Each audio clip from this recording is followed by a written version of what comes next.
In a time of universal deceit, telling the truth is a revolutionary act. George Orwell. Yeah. This is Blood Politics. The only podcast where we don't talk about politics. We be about politics.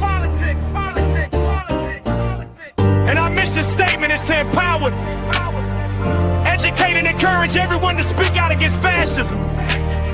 Speak out against injustice and fight for freedom and equality for everyone. This is blood politics, and we ain't stopping till they put us in the grave. We ain't gonna be quiet, and we ain't gonna be scared, and we ain't gonna go along with the crowd. This is blood politics.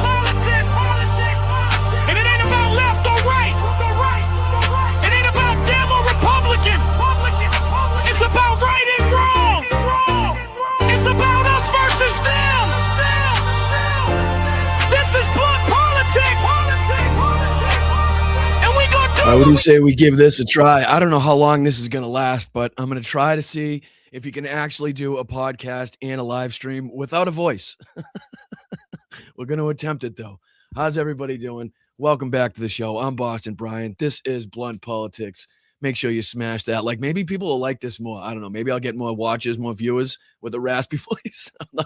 I'm not 100% sure. I'm not sure, but I do appreciate you guys taking the time out of your day to spend it here with me for just a little bit. We have a lot to get through, a lot to go over. Yesterday, went to a wedding, so I wasn't able to quite keep up on the news. So I got a bunch of clips and articles pulled up. So we're just going to try to get caught up on a little bit of the nonsense. And we're gonna try to run it till the wheels fall off here. All right, you know what I mean? We're just gonna keep talking until the voice gives out on me. What's going on, chat? What's up, Sammy? What's up, Karen? What's up, Ian? What's up, Pam? Yeah. What's up, Black Dragon? What's going on, everybody on Facebook, YouTube, Twitch, Instagram? I do appreciate you guys as always. You guys know that. What's up, Gamer? What's up, Flipper? What's up, Ellen? What's up, Carl? Appreciate you guys. What's up, Winston? What's up, Allie? Charlie? What's up, Chuck? Appreciate you, dude. Oh, thank you so much, and congratulations, Carl, being here 2 years. Let's go. Let's go. OG in there. OG Carl. What's happening? All right, let's get a few things on the old screen that we're going to be talking about today. Appreciate you guys as always. Thank you to the mods. Keeping that chat a safe place. But yeah, let's throw a couple things on the screen. What are we going to be diving into today? What are we going to be diving into today? What have we missed in literally in just 24 hours of really not kind of paying attention as closely as we typically do in this regard? But yeah, we do officially have what is now the most unpopular war in U.S. history. Right off the jump, we got oil refineries and oil plants on fire. We got literal black rain raining down on Tehran. We got a lot to get into as far as that's concerned. But I just wanted to pull this up. This is from the New Yorker here, and it literally says, quote, "This is the most unpopular war at launch in the history of modern polling. For comparison, 92% of Americans backed the war in Afghanistan and 72% supported the Iraq invasion when those conflicts began. If history is any guide, war polling only moves down in one direction, as we've talked about on the show before. But, here, just kind of stating the obvious, right? Stating what we already feel, what we already know that the American people have responded to. Oh, thank you so much. Who was that? Thank you, Rocks. 2 years. Let's go, Rocks. Appreciate you not only for your contributions there, but also the work you do as a mod. We do appreciate you so much, Rox. Thank you. And you guys too can contribute. Obviously, there's a Venmo up in the corner.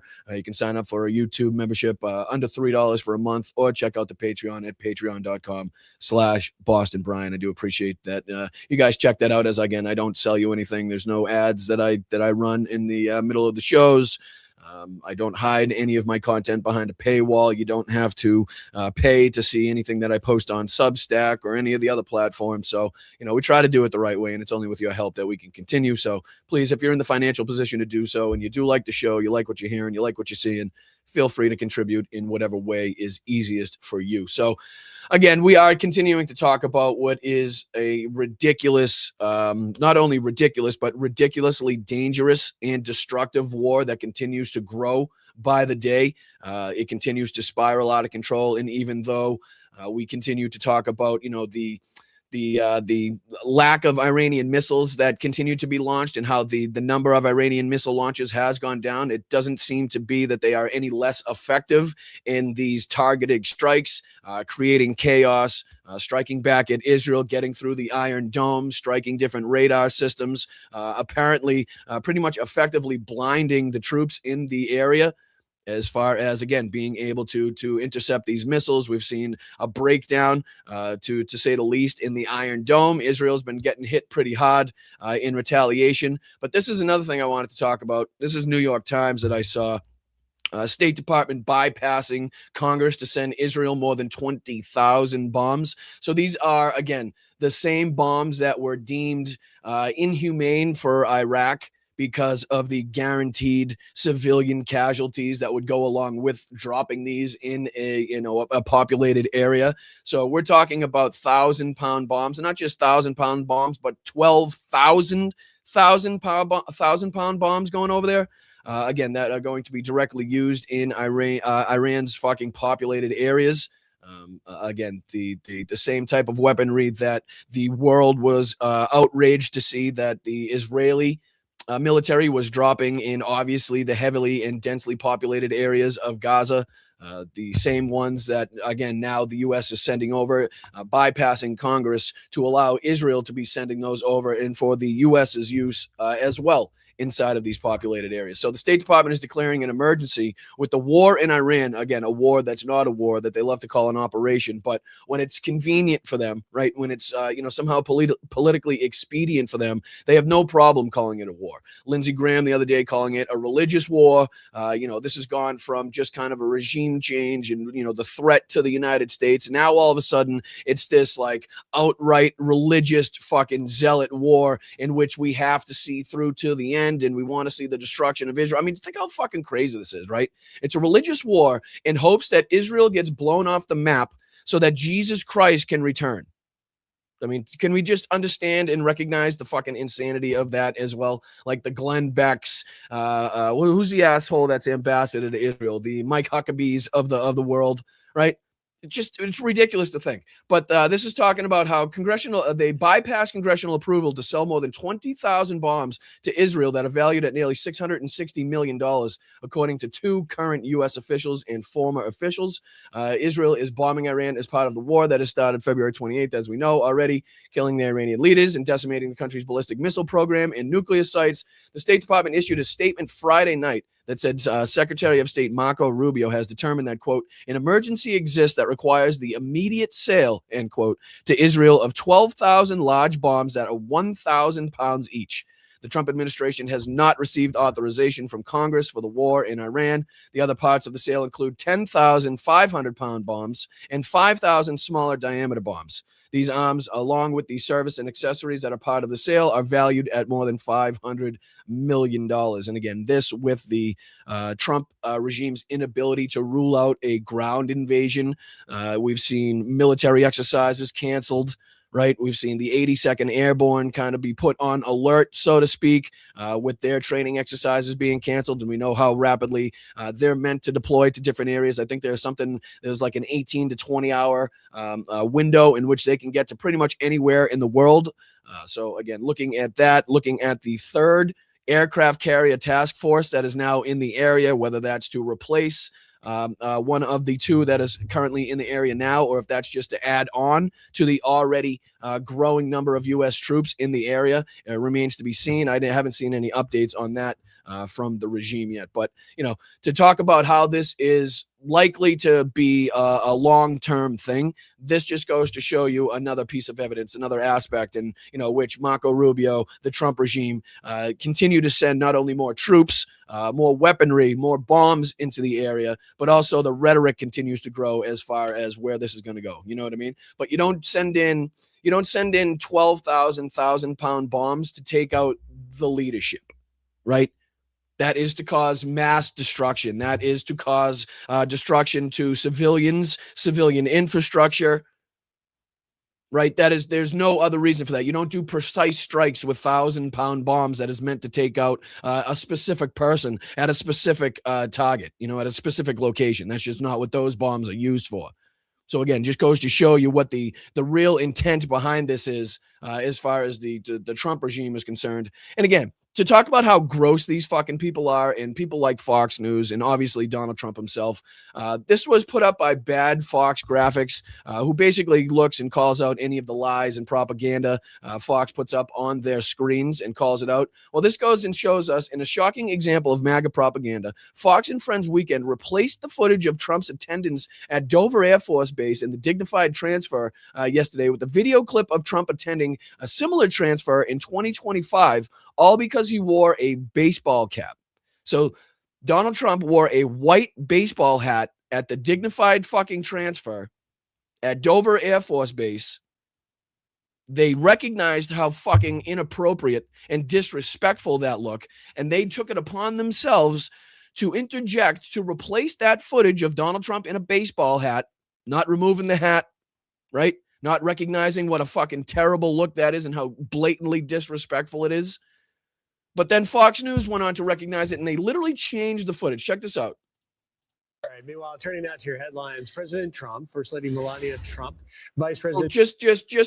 For further context, he was wearing a red tie and a white fucking MAGA hat. Okay, so now you check him out just above me here. What's he wearing?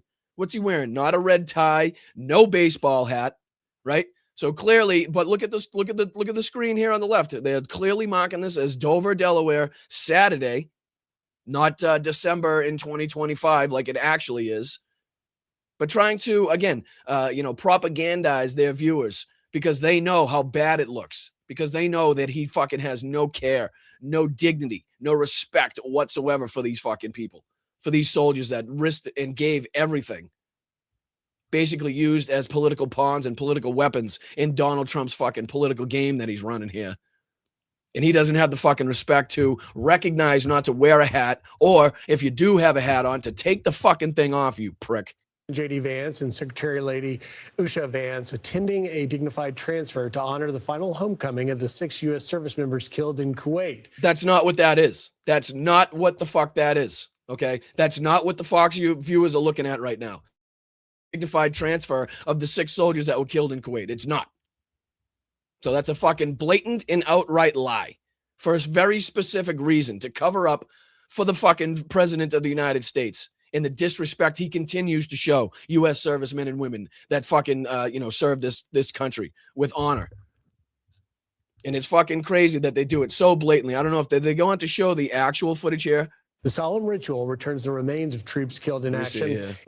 I don't know if they actually put it up, but the actual, like I said, the actual footage you can see, and you can readily pull this up. He's wearing a red tie and he's wearing a fucking white hat. So again, good catch here by Bad Fox Graphics. And again, a blatant fucking piece of evidence to show the propaganda style of Fox News and how they do work behind the scenes to make it, so it look like Donald Trump's not as fucking inept, like he's not as corrupt, like he's not as fucking ignorant and stupid as he really is.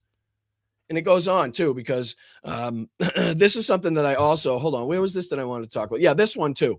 Let me go on here. Sorry, I got a bunch of stuff pulled up. So we're going to be going back and forth, and I'm sure we're going to be diving into a bunch of different things here. So try to stick with me if you can. But this is something else that we need to talk about, okay? Because along the lines, again, of the hospital strikes, of the school strikes that we've already seen, right? We talked about the first enemy ship torpedoed by the United States since World War II. Remember that story we were talking about the other day?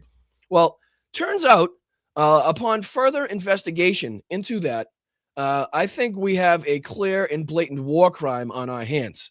The investigations claim that the U.S. sank an unarmed Iranian ship and refused to rescue survivors. Okay? Not only was it an unarmed Iranian ship, but as this and many other articles will go on to detail, they were coming back from India from a multi-international type of war exercise, training exercise, military exercise, in which the United States actually had a piece of equipment also in attendance. And on return from that fucking exercise, unarmed. Again, that's part of the rules and regulations that India stipulated for this exercise with these ships. They can't come armed. They can't come with any, you know what I mean? They have to be totally neutral. They have to be totally fucking basically unable to, to engage other vessels or whatever it may be. I think you understand what I'm saying. So basically they're unable to defend themselves, right? They're off the coast of Sri Lanka, nowhere near the fucking, the theater of war, coming back from a international fucking military exercise. And instead of intercepting the ship, stopping the vessel, demanding it to hand itself over, turn itself over, follow it to a port, whatever it may be, you can be damn sure that the United States had the proper intelligence to recognize and to realize that this ship didn't have any capabilities to fire on him. Didn't have the capabilities because of, again, the regulations stipulated by the training exercises in India, that it couldn't have any of those capabilities, that there were multiple other options in their bag that could have led to the United States capturing the ship, taking control over the ship, having it for their use and disposal, if necessary, to get the necessary intelligence off the ship that they may have needed or could have used, and to save the lives of the fucking sailors on that ship. But instead, they chose to fire a fucking torpedo at an unarmed ship returning from a military exercise.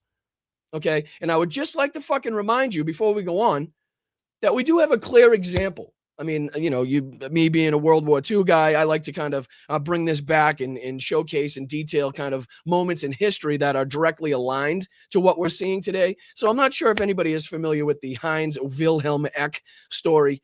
This is Heinz Wilhelm Eck here. He was a former U-boat commander for the German Navy.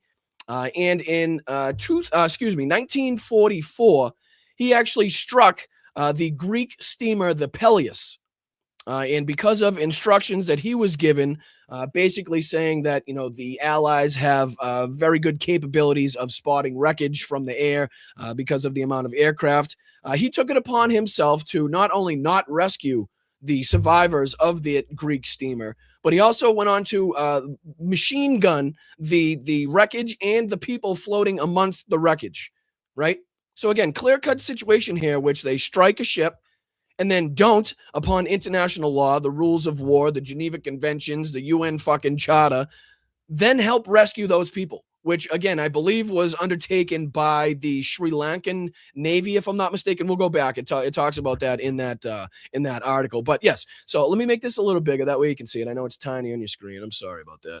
My apologies. And I'll even get myself out of the way so you guys can kind of see this here. But just to read a little bit of what took place. So on June 15, he took command of a Type 9D U-852 and put the boat through months of training. He goes on to talk about here the instructions that he got. He said he would take these warnings all too seriously when he revealed his behavior on 13 March 1944 when he ordered the wreckage of the Greek ship Peleus to be machine gunned after sinking her. Despite the fact that some of the survivors were still clinging to the wreckage, they killed some of those in the water, and in any case was have to be unsuccessful in disposing of the wreckage when the boat left to continue patrol. So basically what had happened is U-852 was then later scuttled on the coast of Somalia on 3 May 1944 after running aground during an air attack. The crew it was captured by a British landing party, and the British retrieved the logs on the ship in which Eck had failed to destroy, and it then detailed the Peleus affair.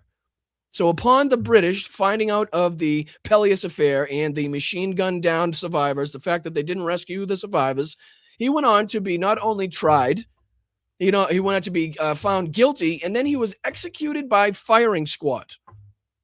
Okay? Executed in Hamburg with two of his officers, August Hoffman and Walter Weifspennig, for his role in the Peleus affair on 30 November 1945, right?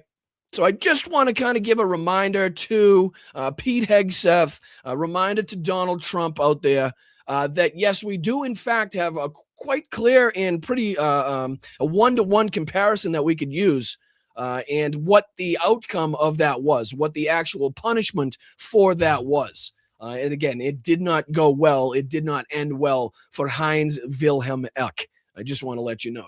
I'm just saying. I'm just saying things like this should and very well could have fucking repercussions. Again, if the world was just, if we lived in a right world, you know what I mean? But again, not something that they should be, taken out of as far as seeing justice and accountability for. But here's this article depicting this, because it says on the 4th of March, 2026, Hegseth announced that the U.S. submarine had torpedoed an Iranian warship, the Dina, off the southern coast of Sri Lanka. Here's the video that you guys have probably seen. The Sri Lankan Navy was then forced to rescue 32 survivors of the crew of nearly 180 to begin with. And then they recovered 87 bodies. The Sri Lankan Navy, not the U.S. Navy, in conjunction with, other fucking, help in other countries to make sure that we did rescue the survivors, right? Not that. We hit them and we left. We left them sitting there to die and drown. Following the attack, social media has claimed that Dina was unarmed, that was participating in a multinational naval exercise in India. Backed out of it the last minute after that torpedoing of the ship, the U.S. Navy broke with international maritime law and refused to rescue the survivors. Right. Snopes readers wrote in looking for clarity. After reviewing the evidence, we found that some elements of the claim were relatively accurate, while others are harder to verify because of the lack of information. We contacted representatives from the Pentagon, Iran's foreign ministry, India's defense ministry, and the Sri Lankan government. None had responded to our inquiry at time of publication. We will update this report if they do. Representatives from 74 nations gathered in India to participate in an international fleet review and Milan 2026 naval exercises. According to the event website, the Iranian Navy sent the Dina to participate. February 25th, U.S. Navy release said one of its PA-8 Poseidon planes was also participating. Right? So the United States has no ability to say that they didn't understand what was going on. They didn't know where they were coming from or going, right? The United States also had a press release in February stating that it also had a P-8A Poseidon plane that was participating in the same event. So with that said, it was unclear whether the U.S. had pulled out of the more involved participation in the naval exercises at the last minute, as claimed in the social media post. It is also worthwhile noting that the U.S. submarine did not torpedo the Dina while it was at the naval exercise. The ship was on its way back, like that fucking matters. The claim was that the ship was unarmed, may have originated an ex-post made by the Kanwal Sibal, Indiana's former foreign secretary. Sibal claimed that the ships could not carry any ammunition for the weapons as part of the exercise. In a request for comment, the Indian Defense Ministry Snopes asked whether this was true. The Iranian ship will not be where it was, had not invited to talk in the part of the Milan exercise. We were the host. I am told that as per protocol for this exercise, ships cannot carry any ammunition. It was defenseless. The Iranian naval personnel had paraded, yada, yada, yada, goes on to talk about there. And then it says, finally, the claim that the U.S. broke international law by refusing to pick up survivors would be difficult to determine without the U.S. government making such an admission. But again, we know that they struck the ship. Pete Hegseth has already come out and taken credit for the torpedo attack. And we know that the Sri Lankan government, the Sri Lankan Navy, had to rescue anybody that was left in the water. So putting 2 and 2 together, last time I added 2 and 2, that equaled 4. I mean, I'm just saying. I know it's been a while since I've been in school, but it doesn't take much. I don't need the confirmation of the fucking United States to say, yes, we actually did specifically leave those survivors in the water purposely. I think it's pretty clear and plain to see what exactly happened in that case. Doesn't take a genius to be able to read through that. But again, that's just one of the many instances that we continue to talk about. There was one, I had this pulled up. Let me see if I can find this. I think I had, there was this one that I pulled up here. This is from the Middle East Eye, just listing the 28 civilian sites in Iran hit by U.S.-Israeli strikes. Goes on to talk about schools, kindergartens, parks, hospitals, medical facilities, residential areas, historical and cultural sites. Again, put this and pair this with the sending over of more 1,000-pound, 500-pound bombs, and you can see that this is more of an erasure of a society, an erasure of a people, like trying to eliminate not only the entirety of the government, but also these historical and cultural sites. It's also been reported that a lot of the people that would be deemed to be like opposing or more on the, kind of left-wing side of things were also being targeted in some of these strikes, premeditated, so that they didn't end up getting in power themselves. We've seen that the Trump administration has come out and talked about a whole list of people that they had looked at, but unfortunately were just killed. You know what I mean? We wanted them to lead the country. They were okay to lead the country, but unfortunately they were targeted and killed in these strikes. So we can't look at them anymore, of course. And again, it goes on to list some of the hospitals and medical facilities here, in a bunch of the schools, kindergartens, and parks, which is obviously, just crimes, in general, just something that we cannot stand for. We should not stand for.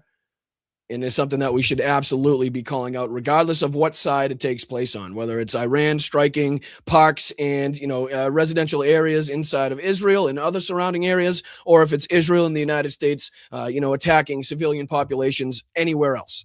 I mean, it should be very easy for us to call that. Oh, thank you, Peter. Let's go, brother. Thank you. From Canada, right, Peter? If I'm not mistaken, or is that the other one that I'm thinking about? Was that Peter Schanzel I'm thinking about? I may be getting my Peters mixed up. Peter Campbell, I do apologize if you're not. But I do appreciate the 5 gifted memberships. But we get a lot of Peters in here. I'm trying to get them all. I'm trying to get them all down pat, so I know who's who. But thanks, dude. I appreciate you, man. I appreciate you. Thank you for the 5. But yeah, it just continues to make me sicker and sicker. The way that this war continues to spread as well. But let me throw this, because I thought this was very well done. I want to thank Tom for sending this. Oh, thank you so much, Yvonne. Holy shiza. Look at you go. There's going to be a lot of happy people in the chat. A lot of people have been asking for you, Yvonne. A lot of people have been asking for you. We miss you. We appreciate you here, as always. Thank you so much for the 20 gifted memberships. You are amazing, amazing, amazing.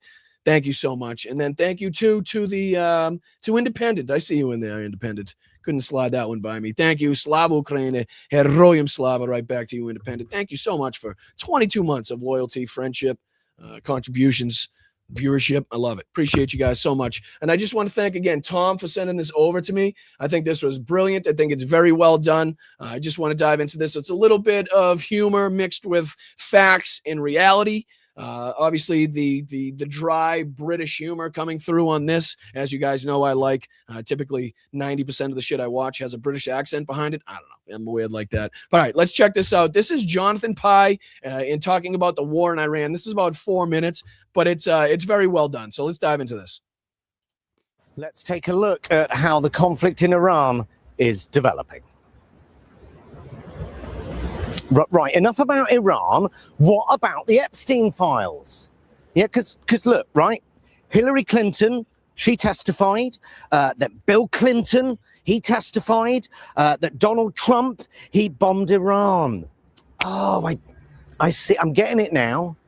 The winner of the FIFA Peace Prize and owner of someone else's Peace Prize. That's 2 Peace Prizes. The guy who came to office promising no more foreign wars, who has stopped countless wars. I mean, you can't actually count them because he hasn't actually done that. Mr. Peace himself, his hands have been forced by an imminent threat that's been going on for decades, including all through his first term. He's been forced to bomb the shit out of Iran, including a girls' school which contained at least 30 of the Ayatollah's wives. And what does Keir Starmer go and do? He doesn't do exactly what Trump tells him to do. What a fucking pussy. Kemi Badenoch is quite right. Taking time to consider the legality, understand the strategy, and predict the consequences is just plain dithering. Look, I know I voted for the useless block of unseasoned tofu, and I think generally Starmer has been a waste of fucking skin from start to finish. But all these twats jumping on him, how dare he upset Donald? Don't upset Donald, bow down to Donald. Suck his dick, Keir. Suck his little orange dick. Fondle his balls, Keir. Go on, fondle his balls. Good afternoon. Look, Keir Starmer is so shit at so many aspects of his job, but he is not responsible for ruining the special relationship, right? It's Donald Trump that insults British troops, that is a more unreliable partner than Philip was to Holly, that signs deals and then throws them out the window on a whim. It's Trump's administration that undermines democratically elected governments, that wants to install far-right parties in the UK and across Europe, who praises despots and insults allies. But now it seems all of a sudden he does need Europe's help. It appears he needs Ukraine's help. Imagine that. Are we really to expect that Trump has a plan? like he did when it came to invading Greenland, for example. There's no real policy, no thought, no clear objective, no clear strategy, and no end in sight. According to the Trump administration, the Iran war will last somewhere between 4 weeks and forever. But who cares? Donald Trump has brushed off any concerns by simply saying the American public is loving it. And don't get me wrong, okay? Don't get me wrong. The Iranian leadership, they are really, really nasty, horrible bastards, religious extremists, religious fanatics, dangerously religious. And I have seen firsthand what religious extremists are capable of. I watched the Twin Towers fall. I was walking past King's Cross Station the day London was blown up. I walked across London Bridge hours before people were getting stabbed to the sound of Allah Akbar. Religious extremism is the most dangerous thing on this planet. So thank God for the US military, who were told this week that this war is all part of God's plan, and that, I quote, Trump was anointed by Jesus to light the signal fire in Iran to cause Armageddon and mark his return to Earth. I shit you not. Official US policy. Please God, end this regime run by religious extremists. Well, Keir Starmer has been under a lot of pressure from the US administration. I think that was just fucking epic. And I'll throw the link in the chat there. I saw a bunch of people asking. That was Jonathan Pye. War in Iran is the name of the video, and I will throw the link in the chat right here. Let me see if I can do this right without fucking everything up. Copy, paste in the chat. That should be pretty cool. It should be pretty easy, right? All right, so I just threw it in the chat there for a lot of people that were asking. That's the link to that specific video. And again, I just thought it was fucking spot on, very well done. The comedic value, the hypocrisy, you know, the kind of facetiousness he was speaking with. It was just, I don't know, no notes, no, nothing to improve upon on that one, Jonathan. I think you hit it out of the fucking park, my friend. And again, big thanks to Tom for sending that over this morning. I found that to be very, very well done. All right, we continue on. He's probably got a few more of those too, but again, I'd have to watch him before we put him on, because he seems to not hold back, which we like here at Blind Politics. So again, well done, Jonathan. Well done, Jonathan. All right, let's take a look at this one too. Again, just popping into some of the around on some of the major news stories and things that have come out recently. We have some CNN clips to come out, a couple Preston Stewart videos talking about the oil inferno that is basically now erupted in Iran. We also have OSINT Defender and some clips that he's put together. We got a lot to get into, so I appreciate you guys as I dive around, and I know it's kind of hard, but we're just trying to catch up on things over the last 24, 48 hours, so to speak. But this was, again, one of the more infuriating, the more just absolutely fucking, I don't even know what's worse than infuriating. Give me something worse than infuriating in the chat. Help me out here, because to see the reckless nature of not only the actions of this administration, but the rhetoric after the actions of this administration, of this regime, is fucking just so, again, infuriating, disgusting, decrepit.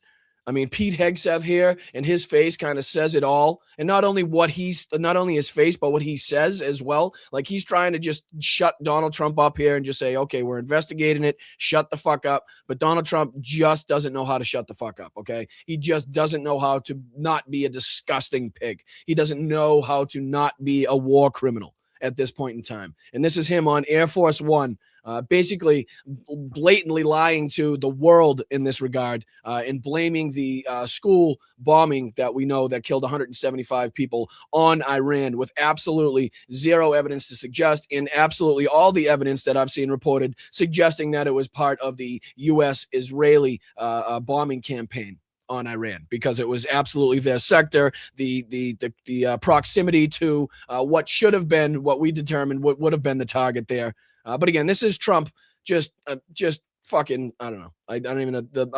The words cease to come to me at this moment in time to show how fucking much I'd love to be stuck in an elevator with Donald Trump for about 5 minutes. Not even.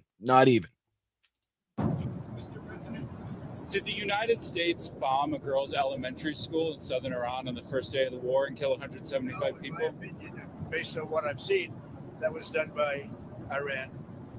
Is that true, Mr. Hegseth? It was Iran who did that? We're certainly investigating. We're certainly investigating it. So the reporter goes on to not only ask Trump, but also, heck, is that true? Basically being like, I don't believe what this old fuck's telling me right here. Is that something you can confirm? And then Pete's like, you know what? We're investigating it. We don't really want to confirm. But Donald Trump, again, doesn't leave it at that. Still investigating. But the only side that targets civilians is Iran. Bullshit, which is absolutely insane to say. Absolutely insane to say, considering we just had this on the screen, the amount of shit and the amount of video that we've already seen coming from, again, civilian areas that had no fucking military buildup whatsoever in them. We've already talked about the death toll. What is it, up over 1,300 at this point now in Iran? And continues to grow by the second, by the minute here. So to say that, oh, yeah, you know what, Iran's the only one targeting civilians is just not true. It's blatantly false. It's a lie, and they fucking know it. We think it was done. We think it was done by Iran because they're very inaccurate, as you know, with their munitions. They have no accuracy whatsoever. It was done by Iran. And it fucking just, again, the guy's lack of ability to, to recognize the dangers being posed by this war. Again, the instability in the region that we're seeing. I do believe I saw reports this morning. What was it, like was it Oslo in Norway? Was it an embassy in I think it's in one of the clips coming up, but I think it was an embassy in Oslo. That again just goes to show how quickly this could spread, right? How different areas, how different factions, how different fucking countries are getting involved for whatever reason, political expediency, because they're run by fucking, different factions, whatever it may be. Like, you can see how widely this has spread and how quickly this has spread. And again, the more that people get attacked, the more reason they have to enter this. It's just, again, it's total chaos. They have completely lost control over this, as much as they'd like to continue to tell you that they have control. It's just pretty clear to everybody that there's no cohesive plan. There's no coherent fucking action in order to say, okay, we've won, or if we succeeded. They continue to say that the leadership, whatever leadership that they pick over there in Iran, is going to be targeted. Israel has already said that and come out, quite clearly and said, doesn't matter who they appoint, we're going to target them as well. So we're just going to continue to go down this fucking rabbit hole of Iran appointing leaders, Israel taking them out, and then where's the end game in that? Where is the fucking end game? And again, with the inability to rule out ground attacks, the force buildup we've continued to see in the region, the bombs being sent over there, again, it just points to further instability. And again, this is pretty well detailed here by Preston Stewart. Let me throw this on the screen, because he says only 38% back Iran war as more troops deploy. Again, depicting how this is already the most unpopular war in United States history. Like, that's just, again, want to get that very clear through your head. In the first week already, it is the most unpopular war in United States history. The public doesn't want to see it. The world doesn't want to see it. Nobody fucking wants to see this besides Donald Trump's MAGA cult that will support and defend anything anyway.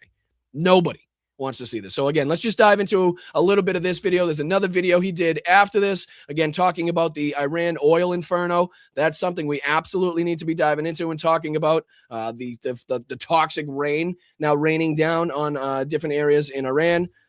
The harm caused to the public. Again, it's just, we got to talk about Cuba, as Donald Trump, continues to talk about fucking Cuba being next. When does it end, people? When the fuck does it end? And then we're going to talk about Mexico. He's going to war with the whole fucking thing. All right, here we go. Let's dive into this one before I get ahead of myself and have a fucking stroke. All right, here we go. Let me throw this on the screen. All right, let's dive into it. Appearing to be going after oil refineries inside of Iran. On top of that, the U.S. troop buildup continues. And this is in line with what Secretary Hegseth and Chairman of the Joint Chiefs, General Kane, have both said in recent days, that we are adding more forces every single day to the Middle East. Overnight, Fox News said that the 3rd Carrier Strike Group is set to deploy. They said the USS George H.W. Bush Carrier Strike Group completed its pre-deployment training on Thursday and is expected to deploy soon.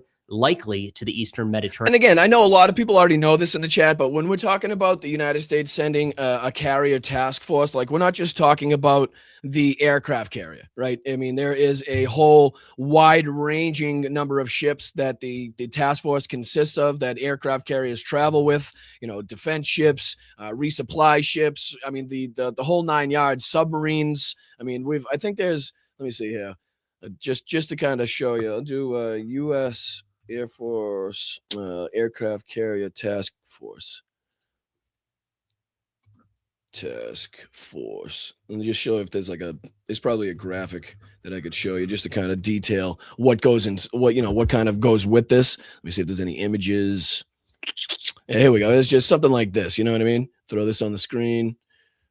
And this kind of gives you just a general idea of kind of what a carrier battle group consists of, how it's not just the aircraft carrier itself, but also the surrounding ships, the surrounding vessels, and obviously submarines that you can't see under the waves as well. So this isn't something small that we're talking about. This isn't something like, okay, we're just sending that over there and don't worry about that. Like this is, again, another a huge part of the buildup that we need to keep an eye on. Again, I think he talks about here, it's not really quite clear if it's going over there to replace one of the carriers already in the area, or if, again, it's just meant to add on to the already huge force that we have in the area.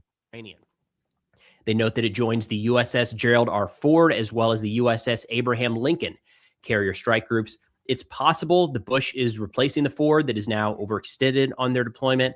Haven't heard whether that is the case or if there's going to be a significant period of overlap, or if we are just going to have 3 carrier strike groups in the Mediterranean or in the Middle East indefinitely until this war is wrapped up. But that brings to something worth addressing that I feel like isn't getting enough attention, which is assessing U.S. and Israeli progress so far in this war. And again, this is pretty important as well, because the Trump regime loves to come out and tout like the number of strikes, the number of facilities being hit, right? But what they don't ever address is, again, the capabilities, the strikes and retaliation that have been really fucking successful as far as targeting radar systems, getting through the Iron Dome, probable and possible use of obviously Chinese and Russian intelligence in order to strike these targets. The Shahhead problem too, like as many of the missile sites that you get rid of, like Iran still has the ability to send these Shahheads. And again, they don't necessarily even have to,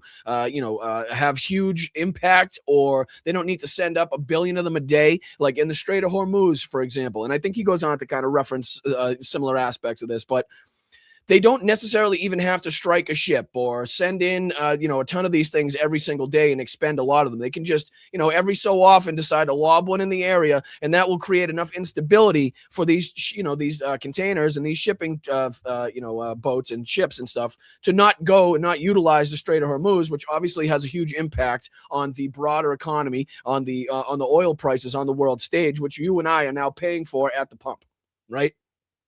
So again, it doesn't necessarily, go to talk about. They don't address really the effectiveness in the amount of U.S. facilities that have been hit, the damage that has been done to U.S. fucking systems, the amount of money that has been expended or lost, I should say, as far as that, the machinery, the weaponry, the facilities, the intelligence, the technology that we've already lost. What is the actual? What is the actual ticker at? Iran war ticker? Yeah, let's see that. Let's see if I can put. Oh, here we go. So we're already at what? 8.5 billion after 8 days, 13 hours, 43 minutes, and 35 seconds. And again, I don't believe that even takes into account the amount that we've lost as far as, again, equipment, machinery, technology, radar systems, that type of thing. So again, add that on to this, and you can see, maybe we could use that money somewhere else. Maybe there's other areas of this country in which we could invest this type of fucking money, whether it's our roads that are crumbling, the bridges that are fucking falling apart, the infrastructure in general that needs a fucking complete and total revamping, whether it is the homeless crisis that we see in this country, whether it's the veterans homeless crisis that we've seen in this country. Any number of things, the healthcare costs in this country. I mean, anything that you could think of, roughly 11, let's say, $11 billion could go to and maybe help out a little bit. But no, we'd rather, see that being spent daily. What is it? So, yeah, what are these crazy numbers here? Per second, $11,000 per second, 41 fucking $1 million an hour, and $1 billion a day, roughly. The human cost. I believe we're now up to 7 U.S. service members that have been killed, if I'm not mistaken. I believe the New York Police Department just reported that somebody, a soldier affiliated with them died due to a medical event, if I'm not mistaken, in Kuwait. Also, if I'm not mistaken, correct me in the chat if I'm wrong on that one, but I do believe that I saw that reported this morning as well. So yeah, just to show you where we are as far as money expended, that continues to grow as you watch it in front of your face tick up, and how much we could do with resources like that, what we could do with the 6 or 7 U.S. service members that have been killed if we had them back. Just ridiculous amounts of money that we're seeing spent over there on this fucking ridiculous, illegal, unconstitutional, inhumane, and definitely destabilizing war that we're now seeing. Washington Institute put together, I think, a great article on this earlier today. And then I'll let him talk. I'll let him kind of go on at this point, and then we'll dive on to, he has a more recent video talking about, again, the oil kind of crisis, the oil that we've seen struck in Iran and how that's causing mass chaos, basically. Specifically, that we're going to run through and highlight some of these things past American military efforts. Neither one of those things are even on the fucking the horizon, right? Whether it's public support here in the United States or whether it's public support in Iran, not seeing any signs of that whatsoever. And of course, we've already talked about how unpopular this war is, not only in the United States, but also on a broader world level as well. But none of those plans seem to be in place. And none of those things that need to happen in order for the Trump regime to get their plans in place, to get their goals accomplished, are anywhere on the horizon as far as seeing those things happen. When looking at the domestic support, this is one we're just starting to get poll numbers on, and it's going to require a significant change to get Americans on board with a war after the hostilities have begun. I feel like that's challenging. I don't know that we have a lot of... Again, people kind of have been reporting, which is why we need to be wary of, a false flag type attack in the United States.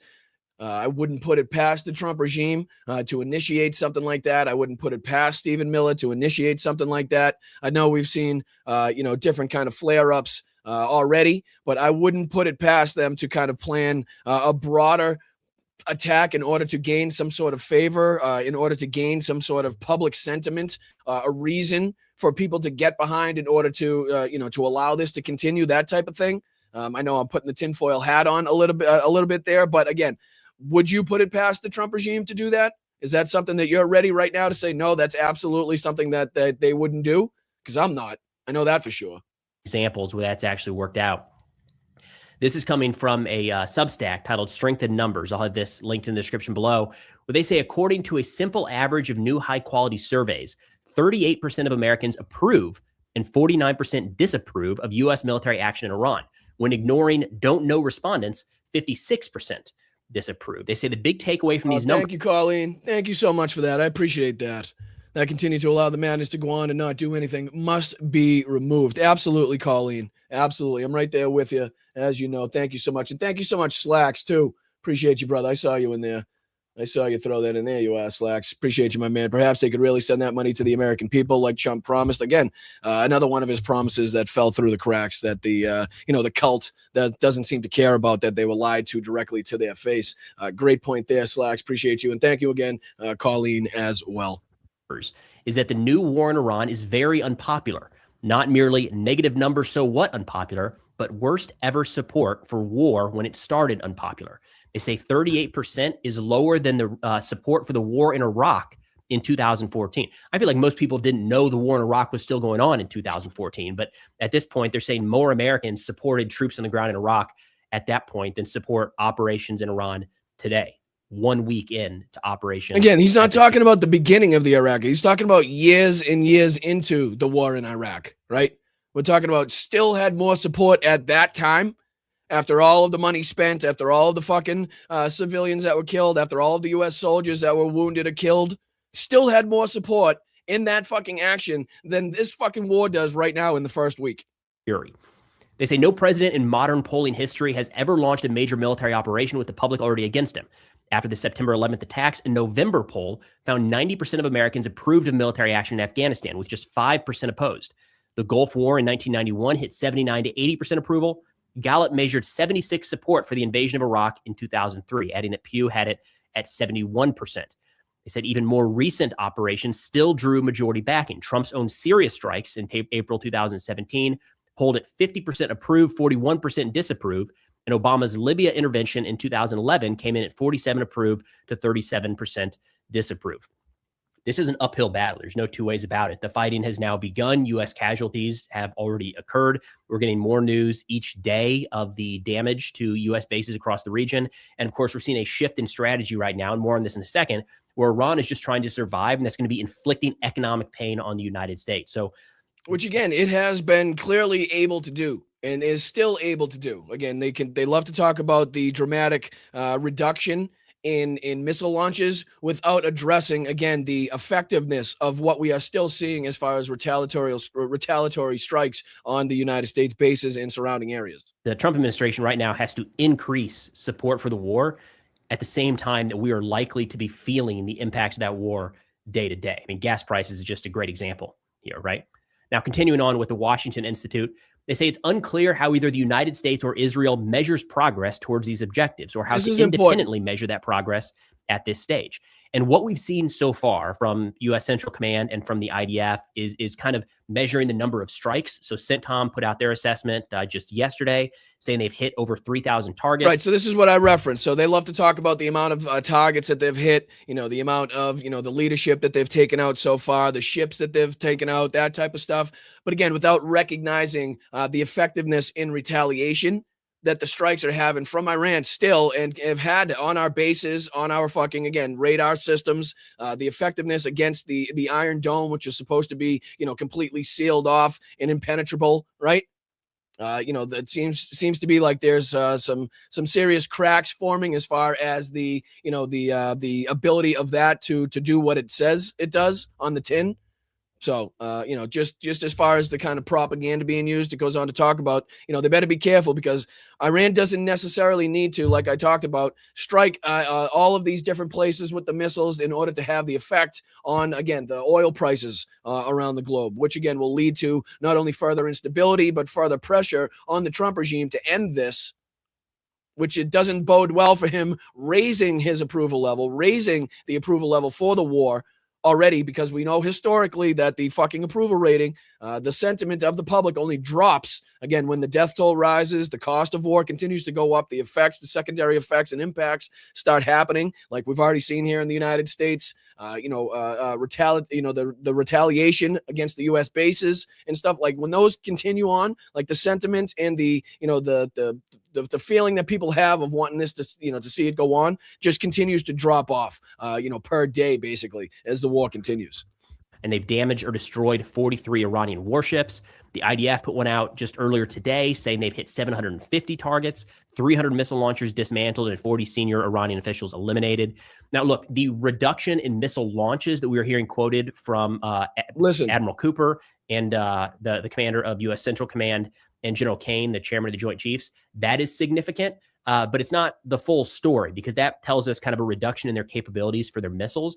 The big problem here is the effect that those strikes are having. So, like, we don't want anything to blow up a oil refinery or a U.S. base or a ship trying to pass through the Strait of Hormuz. If it happens with a drone, it's still bad.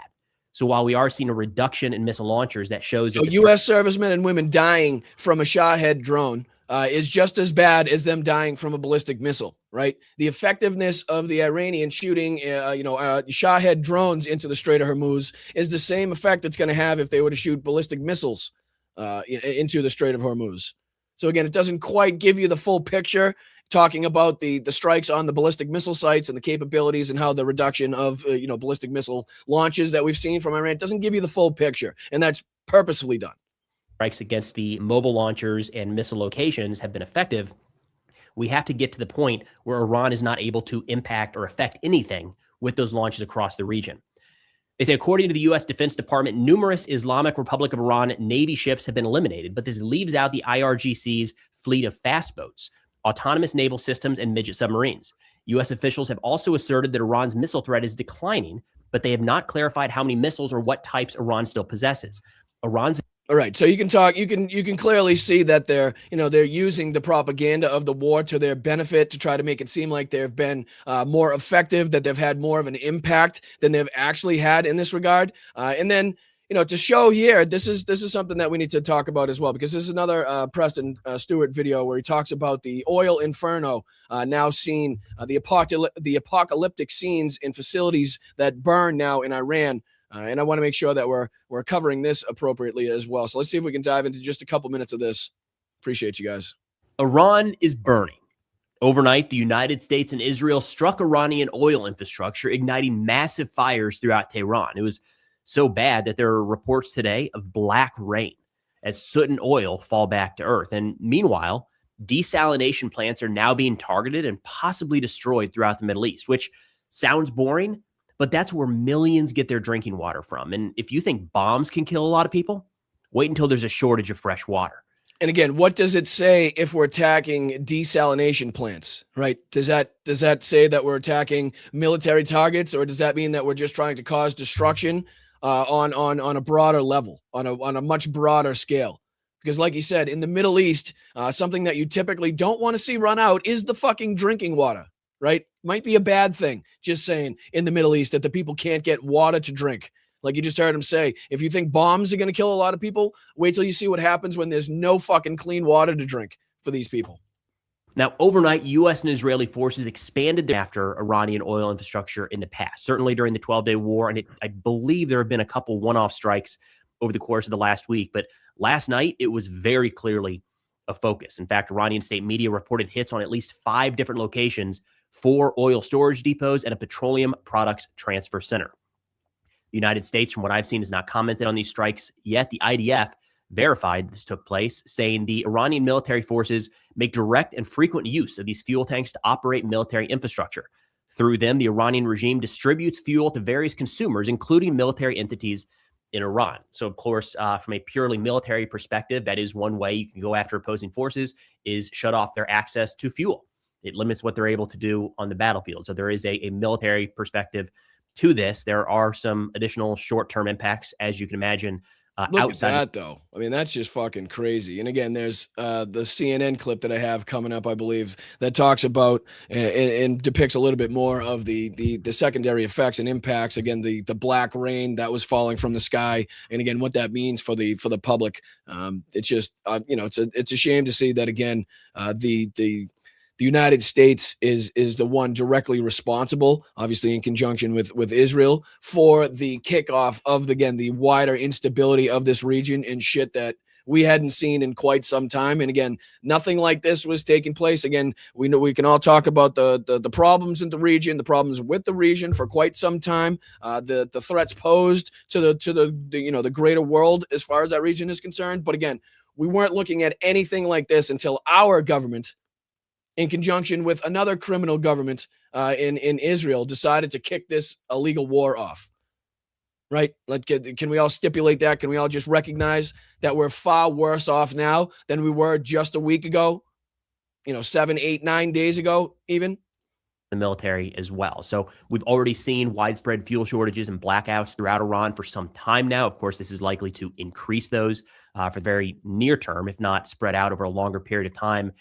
There's a possibility this adds to civilian unrest, pushing back against the government. Possibility, right? We don't know exactly how this is going to be interpreted, but there are already high tensions in Iran. I mean, they've been going back years and years. And of course, we know they peaked during the protests a few months ago. It's possible that during this leadership vacuum, you still see the secondary explosions going off in the background there too. But there's a few more. Here's another one of these. Here's another one. I think there's another shot here. Let me see. Yeah, there's another shot. In Iran. Kuwait also got hit. Just last night, multiple sources confirmed that Iranian drones directly targeted fuel tanks at the Kuwaiti International Airport, causing a huge fire at one of the depots. They do say the fire was later brought under control. The Kuwaiti defense minister described them as a direct targeting of vital infrastructure. and the Public Authority for Civil Aviation. And again, there's more here kind of depicting that as well that we could look at if you guys want. So this is from OSINT Defender. Here's a massive fire seen burning tonight in an oil depot in northern Tehran, where the entire facility is engulfed in flames following strikes earlier tonight against oil and gas infrastructure across the Iranian capital by Israel. I mean, that is fucking crazy. Look at that.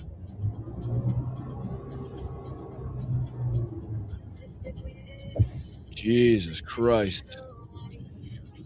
I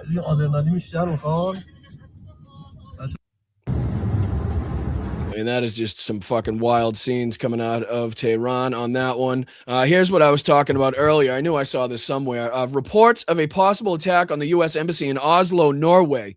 And again, this was reported, I think this was about 17 hours ago. Yeah, 17 hours ago at this point. So obviously we've found out more as the reporting goes on here. Residents in Oslo, Norway, reporting a loud bang or explosion near the U.S. Embassy with large police presence seen around the embassy. On Sunday night, there was a report of a loud bang or explosion. The police have large resources in the area in the American Embassy in Oslo on Sunday night. The police are in dialogue with the embassy and no injuries have been reported. Of course, that was at the time of this reporting. This goes on to depict here another strike, another angle, excuse me, I couldn't think of the word, another angle of the Iranian capital with the thick black smoke seen here in the northwestern Tehran pouring to the sky over the Iranian capital with clouds of thick black smoke from the blaze seen for several miles resulting from the strikes earlier tonight by the Israeli Air Force. Again, you can see the kind of apocalyptic fucking scenes of that taking place and a huge, huge fire raging there. Here's more from the Oslo embassy here. Heavily armed police officers and other emergency services seen outside the U.S. Embassy in Oslo, following reports of a possible explosion tonight near the embassy. And again, we don't know. I haven't heard yet what is, kind of the factors behind that. But again, it just kind of shows the instability that this has now created. We've seen multiple different embassies being attacked. We've seen multiple different fucking U.S. offices around the world being attacked in the same way there. This is, I think that was that catching us up there. I think, no, there was a few more. Video footage filmed by his American service member of an Iranian one-way attack drone, likely a Shahed 136, nearly impacting a radar tower at a U.S. military base in Middle East this week, possible located at the Ali Al Salem Air Base in Kuwait. Again, showing you the ability that Iran still has to target things like this. Yeah, I'll play it from the beginning.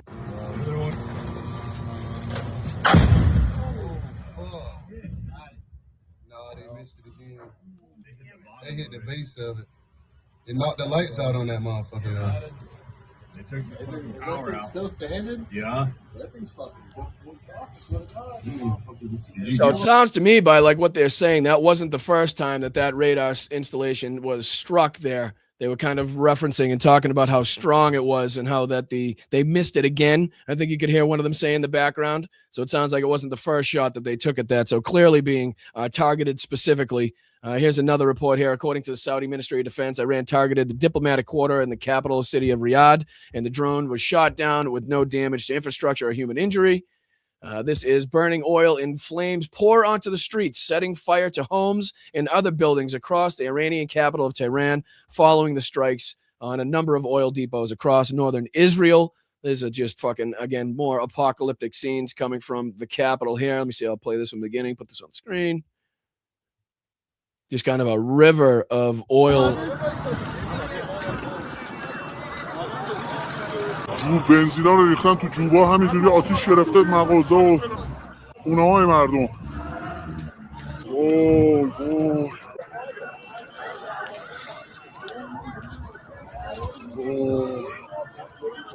Wild shit. Absolutely wild shit there.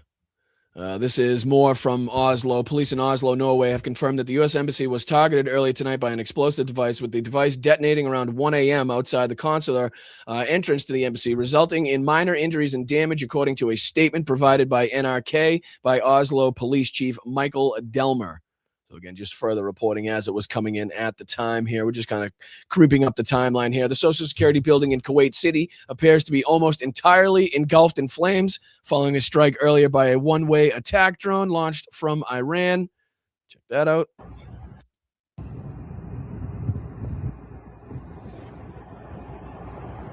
Again, more of the ongoing chaos ensuing in the area there. And I think this is the same thing from another angle. Additional footage showing the blaze actively burning tonight at the Social Security building in Kuwait City as a result of a drone attack by Iran.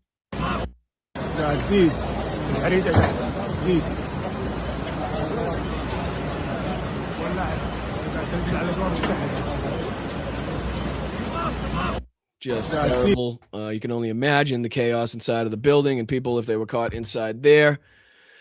We go on. Here's another. I think this is following reports of a strike on a hotel in Beirut, Lebanon. The Israeli Defense Force has released a statement saying that the IDF conducted a precise strike targeting key commanders in the IRGC's Quad Force Lebanon Corps who operated in Beirut.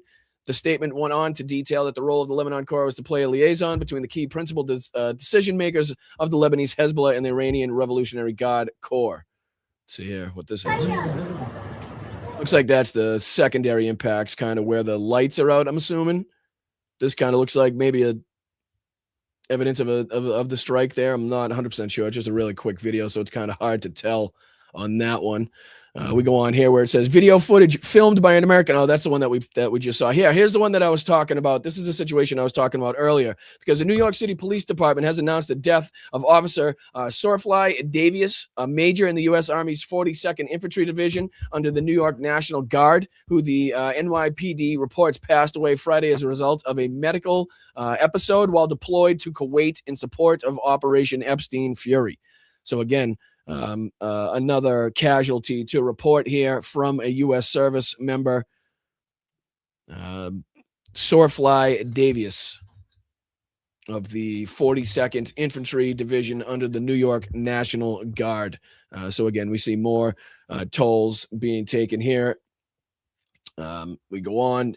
Besides the 6 U.S. serving, the Iranian drone struck in Kuwait, who were returning. I think, he was just kind of reporting there on the updates on the casualties here. This is footage published tonight by U.S. Central Command showing strikes carried out against several unidentified trailers, possibly command and control or support assets.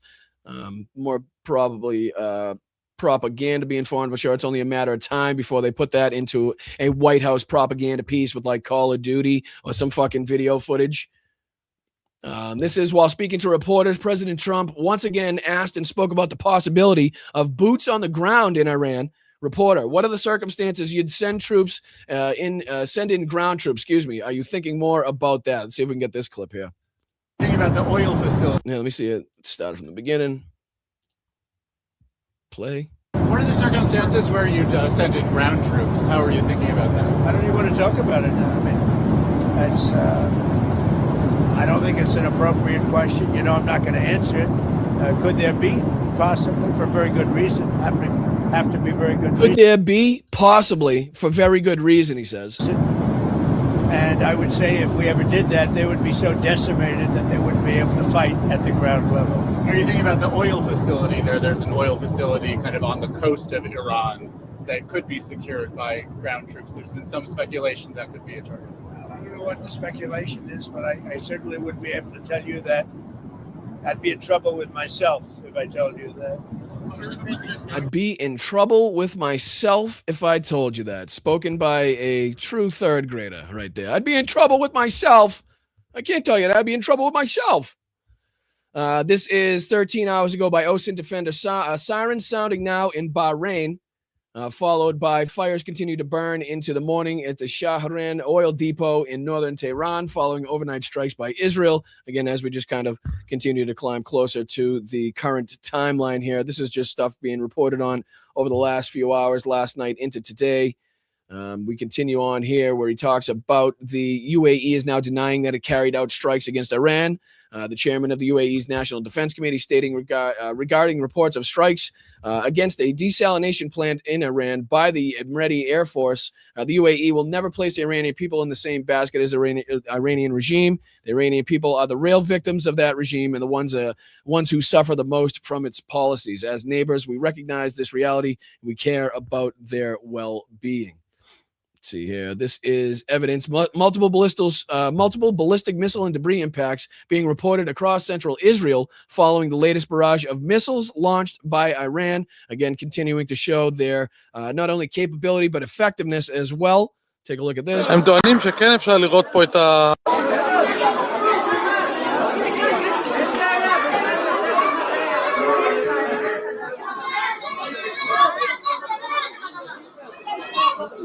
And again, on a wider basis, a lot of this footage and a lot of the information is trying to be like withheld coming out of Israel to make it obviously not look like they're having these struggles, not look like these these strikes are having the impacts that they really are. But again, we continue to see footage like this leaked all over the place, shown all over social media of the impacts of the missile strikes.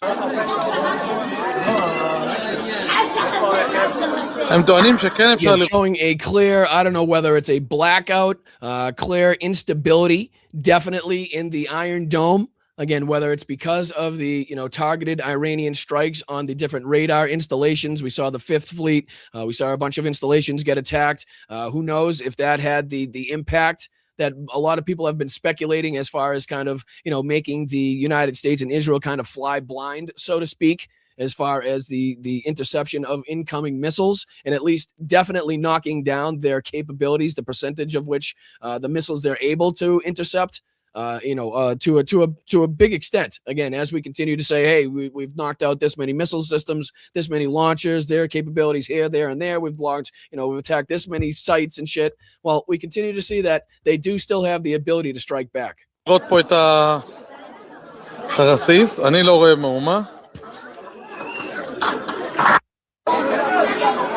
So again, that was from Israel. This is another one, I believe, here from Jerusalem. Large crater seen near Jerusalem in central Israel, resulting from the possible impact of a cluster munition-equipped ballistic missile launched earlier by Iran against Israel. Take a look at this. I'm going to say you can't park there, sir. You just can't park there.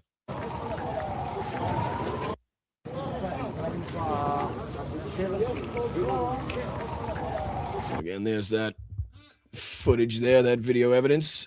I think that pretty much gets us up to current time. Last thing, let me just do a refresh, see if there's anything that we missed here. Just in case, you never know, everything changes so goddamn quick. So 33 minutes ago, sources report that the evacuation and ongoing ground stop at Kansas City International Airport was caused by a bomb threat, with police and bomb-sniffing dogs currently searching the concourse and terminals. Again, as we continue to see impacts of this, the threats to civilians posed continue to rise. The threats of retaliation, the threats of false flags. I mean, all of it continues to rise by the day here as we see this kind of spiral out of control right in front of our faces. So what do you say we dive into? Let's dive into a little bit of this CNN clip if I can, because it kind of details a little bit more of what we've already been speaking about. Probably gives us a little bit more footage on some of these things too. This is Iran still striking Gulf nations despite apology, Tehran's black rain. So check this out. Iran's Gulf neighbors report a new wave of strikes after the Iranian president apologized. Kuwait says it's fending off drone and missile attacks that set fire to a fuel storage facility as well as a high-rise government building. Bahrain's Interior Ministry says falling missile fragments wounded 3 people and damaged a university building. We're also getting reports of attacks in Saudi. It's funny that you say that. Who was that? Was that, where was that? Ruben? There we go, Rube. Speaking of Netanyahu, I got this as well. Who remembers this? Not who remembers this, but who's seen this one so far? You guys see this one, Ruben, just to go with what you were talking about? So this is Netanyahu on with some Israeli media talking in Hebrew, talking about how he can do now what he's yearned to do for the last 40 years, as we've depicted on this show, the multiple fucking generations, the multiple fucking years of bullshit by Benjamin Netanyahu, trying to get us to believe that they were 2 seconds away, they were 2 minutes away, they were 2 days away, they were 2 years away. It happened yesterday, actually. You didn't know about it, though. They already have a nuke. They've already got the capabilities. No, we obliterated it, but now they got them back again. Nope. But he's been doing this for fucking so long, and he's just blatantly admitting in here that he can now do because Trump is allowing him to do it. Trump is assisting him in doing it. Trump is too dumb and ignorant to know when he's being led around by the fucking nose into war crimes by a war criminal. Either that or he just doesn't fucking care because he thinks it makes him look like a big, strong, tough alpha man. But here he is again talking about how he's wanted to do this for 40 years and he's now able to do it solely because of Donald Trump. Check this out. סיועה של ארצות הברית, את ידידי, נשיא ארצות הברית דונלד טראמפ, את צבא ארצות הברית, ושילוב הכוחות הזה מאפשר לנו לעשות את מה שאני מייחל לעשות כבר 40 שנה. What I have yearned to do for 40 years, he says there. Again, just to go along with your comment there, Rube, appreciate you for bringing it up. But again, these sickos and psychopaths continue to say the quiet part out loud. It continues to be said in front of cameras, in front of microphones for the whole world to see. So there should be no question as to the real intentions here, the real reasons behind it. And again, the incompetency and the lack of end goal that we have to get out of this ridiculously dangerous and destabilizing situation that we're now in. Saudi Arabia and the UAE, where a Pakistani national was killed by missile debris, according to Pakistan's embassy. But following this story from all across the Middle East, Dubai, one of the busiest international airports on the fucking planet, as you just saw, again, talking about the instability in the region, the threats posed to travelers, the threats posed to civilians in the area throughout this whole thing. Another Pakistani national killed by missile debris in Dubai. But again, this is go on to create some pretty big chaos, obviously, in a huge international airport. According to Pakistan's embassy. But following this story from all across the Middle East, Paula Hancock is live for us from Dubai. Paula, there's a bunch of aspects to this that I want to look at and talk about. So I'm just going to fly on here a little bit to this part right here. So I do appreciate you guys sticking with me as we kind of bounce around to all these different news stories and clips and stuff.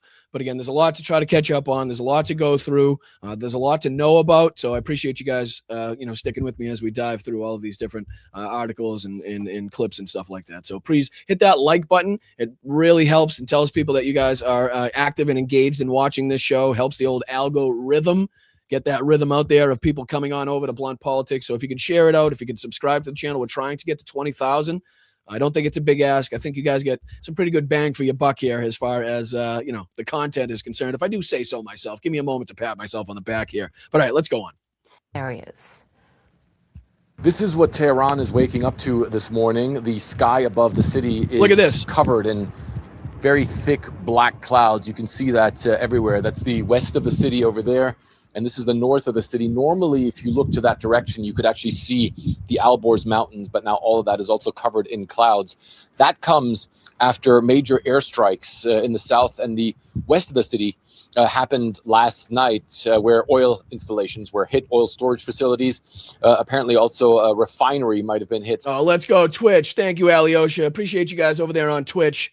75% of the way to completing their goal 9 minutes ago. Let's go. Hit me with a couple subs over there on Twitch if you guys do utilize that platform. I do appreciate you guys, all of the liking, the sharing, the subscribing, the bits.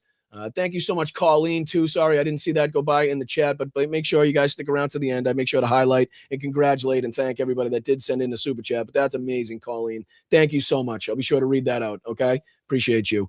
And thank you, Alyosha, for all the work you guys do over there on Twitch as well. And now you can see this morning that the sky is still very dark. We saw thick black plumes of smoke in the sky yesterday. There were massive fires in the south of the city. But I want to show you something else because it's also raining. But you can see that the rain water is actually black. Look at that. So saturated, it appears, with oil. And then if we look over there, you can see that the water that's running down here also is black. So that's what's coming down this morning, this sort of oil-filled rain that we have right now. on the Iranian capital after the strikes took place. Israel and the US are ramping up pressure on Tehran as the war enters its second week. Israel's military says a new wave of strikes is now underway, targeting military sites across Iran. We're learning that Israel's Air Force hit a number of Iran's F-14 fighter jets at the Isfahan airport.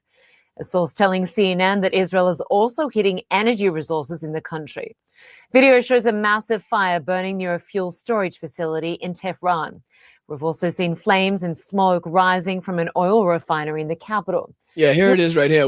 Most of those stories that they'll go on to talk about, we've already covered here today. Here is the picture that I wanted to show you from the beginning of the show when we talked about how Fox News covered up for Trump, not only wearing a fucking baseball hat to receive the transfer, the dignified transfer of the 6 service members in Kuwait that died in Kuwait, but they replaced the footage with Donald Trump from December in 2025, where he didn't have a hat on, where he was wearing completely, totally different fucking clothes and outfit. But this was the original here, where he's wearing fucking a red tie and a baseball hat while fucking, receiving the dignified transfer of these soldiers. So I don't know if I'm not sure if that's what they're referencing or if they're just showing that, but here's the clear fucking indicator. Here's the proof that the Fox News was lying and propagandizing its entire fucking base. Regime itself and the Islamic Revolutionary Guard Corps, its intelligence arm, its military arm, even its military university, as well as its military assets to strike at the centers of power. Now, as we watch the second phase here, or rather the next phase unfold, it seems Israel is going after the economic and financial arms of the Iranian regime. And that's why... So it's a complete and total fucking takeout, okay? This isn't a regime change. This isn't to help the Iranian fucking people. Right? You don't collapse their infrastructure. You don't fucking attack, the water. You don't fucking let the fucking oil run, in the streets there, engulfed in flames to help the Iranian people. Right? It's just, it's ridiculous. It's an asinine way to even think that we're going to believe that that's what the fucking end goal is. The intended purposes are of this is to help the Iranian people. Meanwhile, we're sending over 12,000, 1,000 pound bombs so they can continue to attack these populated areas. That's what you want us to fucking believe? And here's another one, too, that I wanted to throw up there on the screen. Let me throw this as another one by CNN, kind of depicting some of the satellite images that revealed kind of what's been taking place after the first week. So when you say we dive into a little bit of this, and then I have a Kyle Kalinske video that I wanted to dive into as well, where he kind of compiles some of the ridiculous statements made by Donald Trump at that Latin American conference. So we'll be diving into that as well. So appreciate you guys. Hit that like button. As always, thank you guys for doing so. Gulf Arab countries is starting to emerge, part of Iran's furious response to an Israeli-American campaign that decimated its leadership. At least 9 U.S. military positions have been hit in less than 48 hours. These are relatively close targets. Now, again, does that show to you guys, does that depict to you guys like the inability for Iran to pick these targets, not only to pick the targets and have the intelligence, but also the ability to strike them? Or again, is this showing the clear indication that they have either Chinese or Russian intelligence or Russian help directly in striking these targets and the continuance of being able to impact and affect, casualties and, problems with the broader world economy continuously? Nearer to Iran than its usual target, Israel. That proximity may give Iran's missiles and drones a better chance of hitting their targets. This is the port of Shuaiba, where just after 9 a.m. on Sunday morning, an Iranian strike set a makeshift U.S. operations center at the civilian port ablaze. 6 American service members were killed in the attack. You can see smoke rising from the fire. The blown-out 3-wide trailer blackened on the inside. There are few signs of fortification. In another attack, a drone, this appears to be the Arash 2, crashes into U.S. positions in Camp Buring. A building severely damaged. American helicopters parked inside the base were nearly hit. In Bahrain, a Shahid attack drone flies into the base that hosts the U.S. Navy's 5th Fleet, one of the largest American naval formations in the world. It looks alarmingly defenseless. The drone hits one satellite communication terminal, clearly seen here. But the scale of the damage is more obvious here, warehouses and other buildings damaged. And another satellite communication terminal Again, this is destroyed. clear indication that these drones still have, the incredible ability to inflict some damage here. They might not be the ballistic missiles, and they might want to tout how many of the ballistic missiles they've taken out and the inability, or again, the reduction in ballistic missile launches. But we just clearly talked about some that hit Israel. We're talking about the drones here that have clearly been able to get in and penetrate the air defenses over and around some of the most important U.S. bases in the area, some of the biggest, if not the biggest U.S. bases in the area, the most important, where the 5th Fleet literally operates out of. You'd think it would have, better defenses against at least the Shahed attacks. In a separate attack. We see this pattern of targeting throughout the region. At least 5 satellite communication terminals were destroyed. It points to a possible Iranian effort to cut U.S. bases off from the outside world. And again, Iran, as to how they've been able to affect that and how it's impacted, I don't think we're really going to get any clear indicator. I don't think the U.S. military is going to come out anytime soon and say, yeah, we are blinded. Yes, we have had multiple radar stations taken out, which has definitely impacted our ability not only to defend the bases, but to intercept the missiles in other areas as well. So I don't think we're really going to get that, but there has clearly been something taking place. There's a clear indication that the Iranians are targeting these different, radar systems and things like that, targeting systems like that. And it's been clearly shown that there's been a clear weakness found somehow in the Israeli, Iron Dome. And not only that, but a clear indicator that they're able to, again, get through the air defense systems or lack thereof in these bases surrounding the area that they knew were going to be part of the retaliation. Like, it was no secret. We continue to say that. It was no secret that Iran was saying, we're going to fucking hit these places. We're going to strike these places if we're attacked. So you would think there would be the proper defensive, measures, countermeasures in place to make sure that these, the men and women on these bases stayed safe. But clearly showing, what was just reported there, a clear, defensive nature. You know what I mean? Like, they don't have it's clearly looked like it was way too easy for these Shaheds to get in, is basically what we're trying to get at here. Used an unprecedented barrage of missiles and drones. U.S. Patriot missiles and other multi-billion-dollar air defense systems shot most of these out of the sky. But the ones that got through were enough to puncture the veil of security around oil-rich Gulf Arab states and the heart of America's security infrastructure in the Middle East.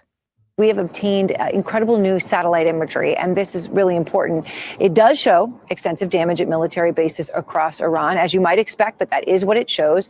Now, we're using these images to piece together how the United States managed to kill the country's supreme leader and so many around him that they after they thought dark was light, darkness was done, they're going to have this meeting. And was taken out. The U.S., we understand, had secretly been trailing him with intelligence for months. Katie Polglaze is out front with this incredible report.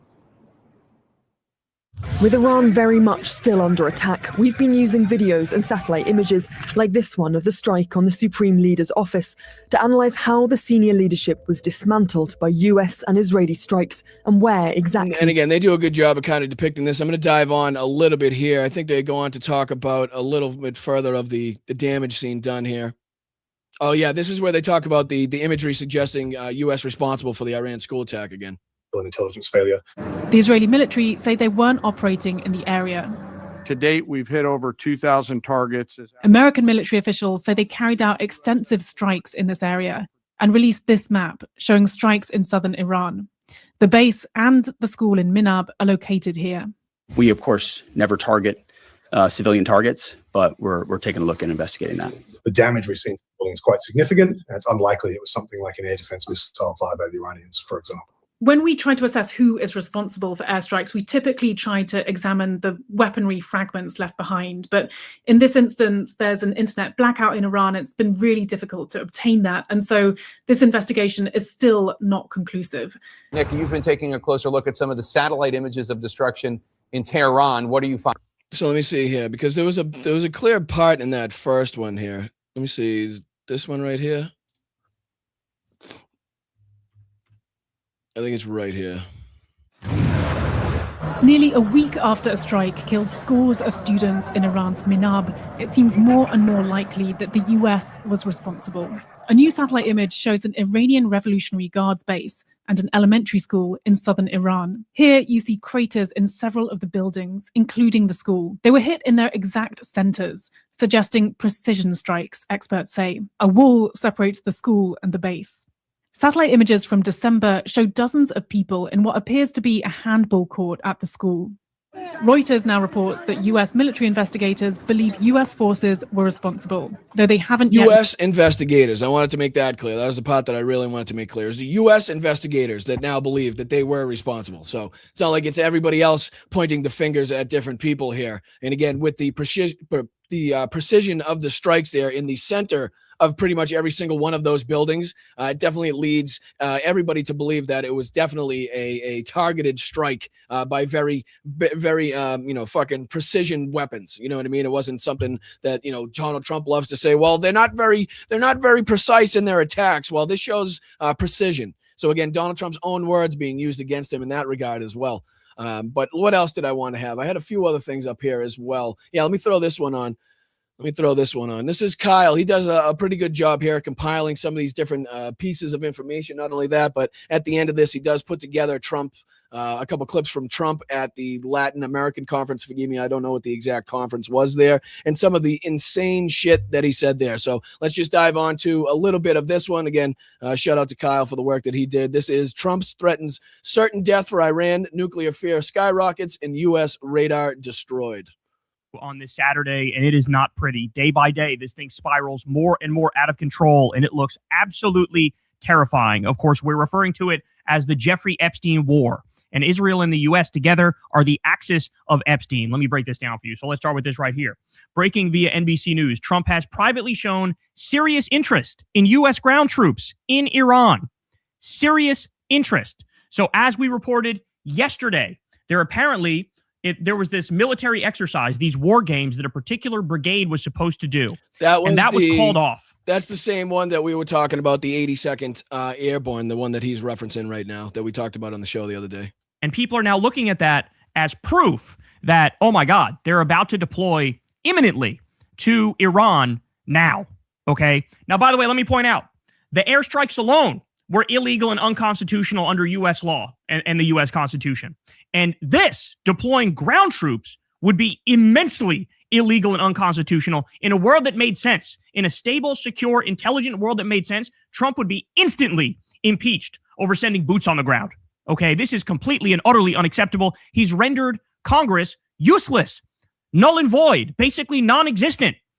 Okay, this is insanity. So we have that. We also have this. Mike Preisner says the following. I just spoke with the mother of a service member in this unit. They were given one last call home before having to turn in their phones. He told his mom they were going boots on the ground tonight.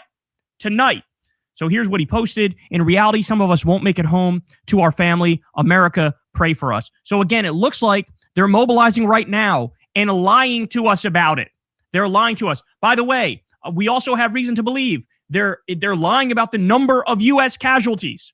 They're lying about many different aspects of this. Basically, almost no information is coming out of Israel and Tel Aviv in terms of the damage that Iran is doing there. Okay? And then Trump goes out there day after day and says, the war's going great. The war's going amazing. We give ourselves a 15 out of 10. It's the greatest thing we've ever done. Meanwhile, the bits and pieces we are learning are devastating.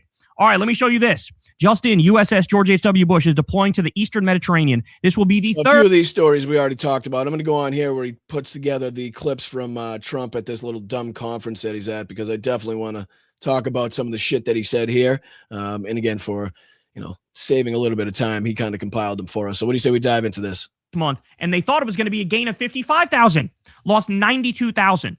Okay, and we're just getting started. The market started to collapse.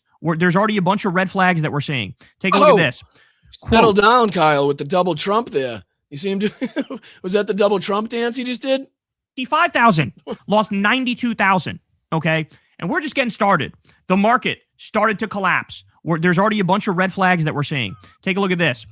Quote, the worst job numbers since the Great Recession, the slowest economic growth since COVID, and the worst inflation in nearly 2 years. These are not the signs of a healthy economy, and we haven't even talked about the oil yet, they say in The Atlantic.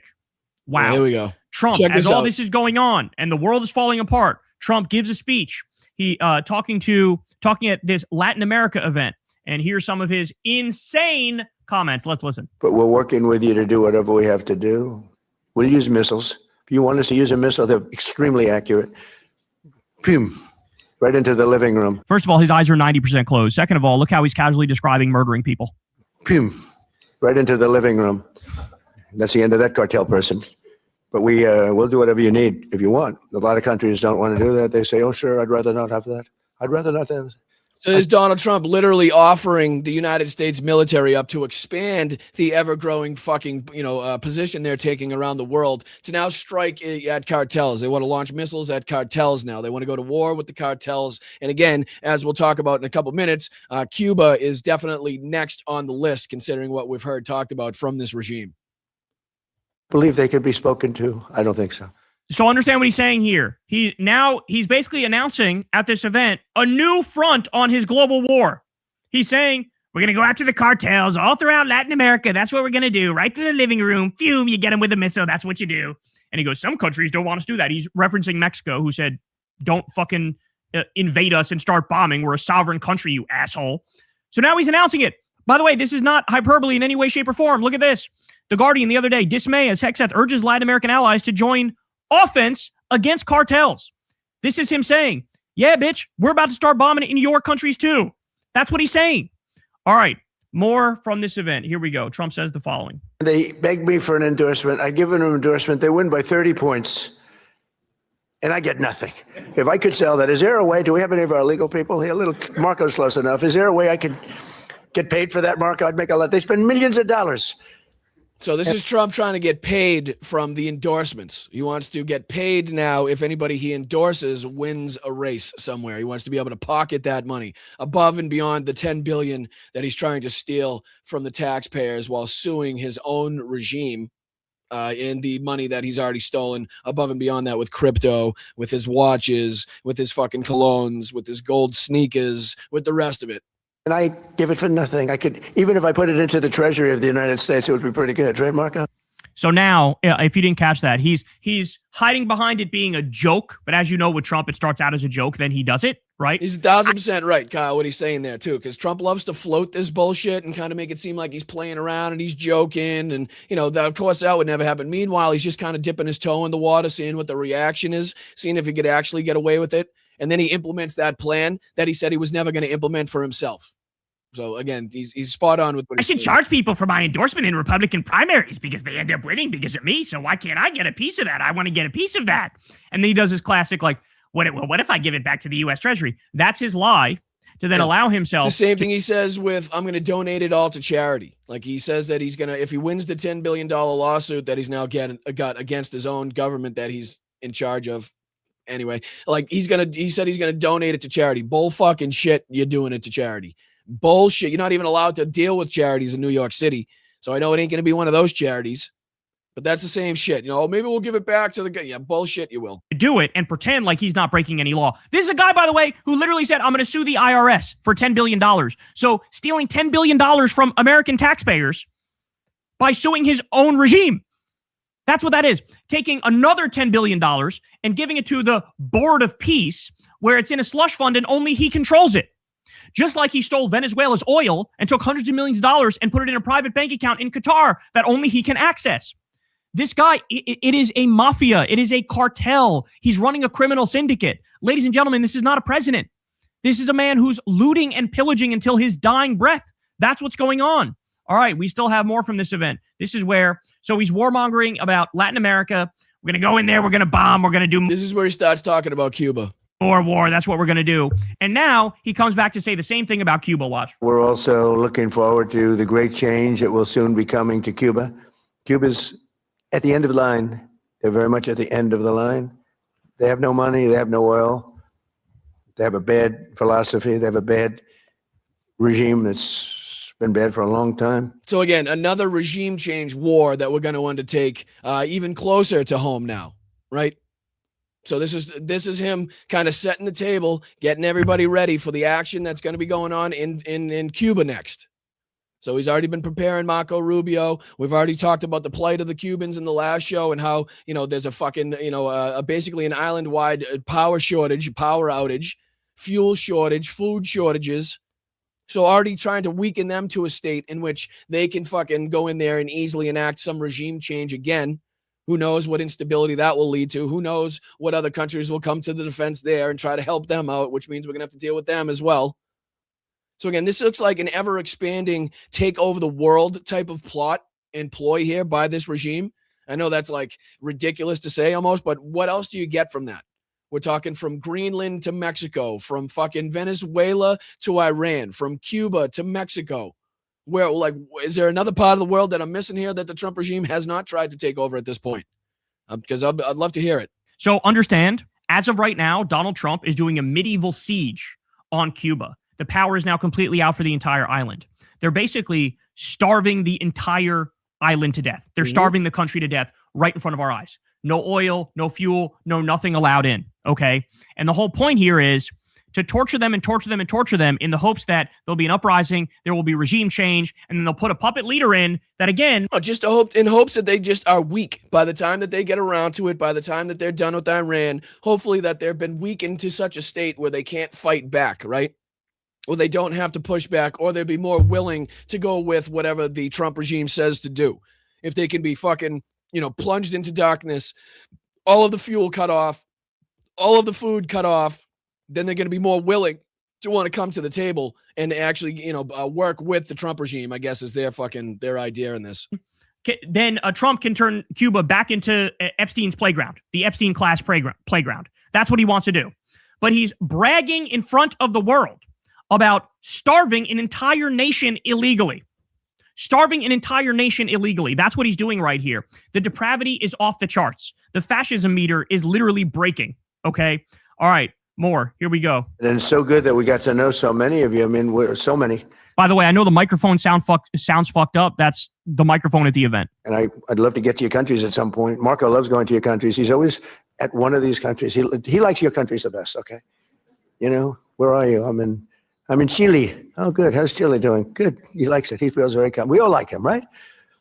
It helps. He's got a language. He's got a language advantage over me. So this is Donald Trump speaking at a Latin America's conference, right? Now going to go on to tell them that he has absolutely no intention or ability, I should say, to learn Spanish. That it's something that he would absolutely never do. Followed by Pete Hegseth coming up and saying that he speaks American. Because I'm not learning a damn language. I don't have time. I was okay with languages, but I'm not going to spend time learning a language. That much I won't do. Just give me a good interpreter. Interpreter, very important. And I know if somebody's good. I may not speak the language, but I know I had an interpreter recently that wasn't good, talking to a very strong person from a different part of the world. And I could tell, even though I don't speak the language, I could tell the interpreter was not good. So he's totally off script, completely babbling about God knows what. Clearly sundowning, not functioning well, eyes 90% closed. Lord only knows what medicine he's on. He's got the rash on his neck. He looks like he's rotting right in front of us, rotting alive, rotting to death. He's got the bruises on his hand. This is not good, y'all. This is not good. He's falling apart as the world is falling apart. Then we have Secretary of War Crimes, Pete Kegsbreath, and he comes up and delivers a little white nationalist hoorah for everybody. We don't have to live with communities flooded with drugs or violence or cartels and gangs. We can seal our border, and we have to for our citizens. We share a hemisphere and geography. We share cultures, Western Christian civilization. We share these things together. We have to have the courage to defend it. And we have a commander-in-chief in our country who's set that compass heading. Ladies and gentlemen, this is not chaos, right to chaos. That compass is now squarely focused and pointing directly at chaos and instability. That's exactly what we're seeing right now. The instability in the prices in our country. Who knows how far that's going to go, how far the price of oil is going to jump, right? The factions, the different factions all over the region now that are going to use this opportunity to do this, that, or the other thing. The different countries that have been involved already.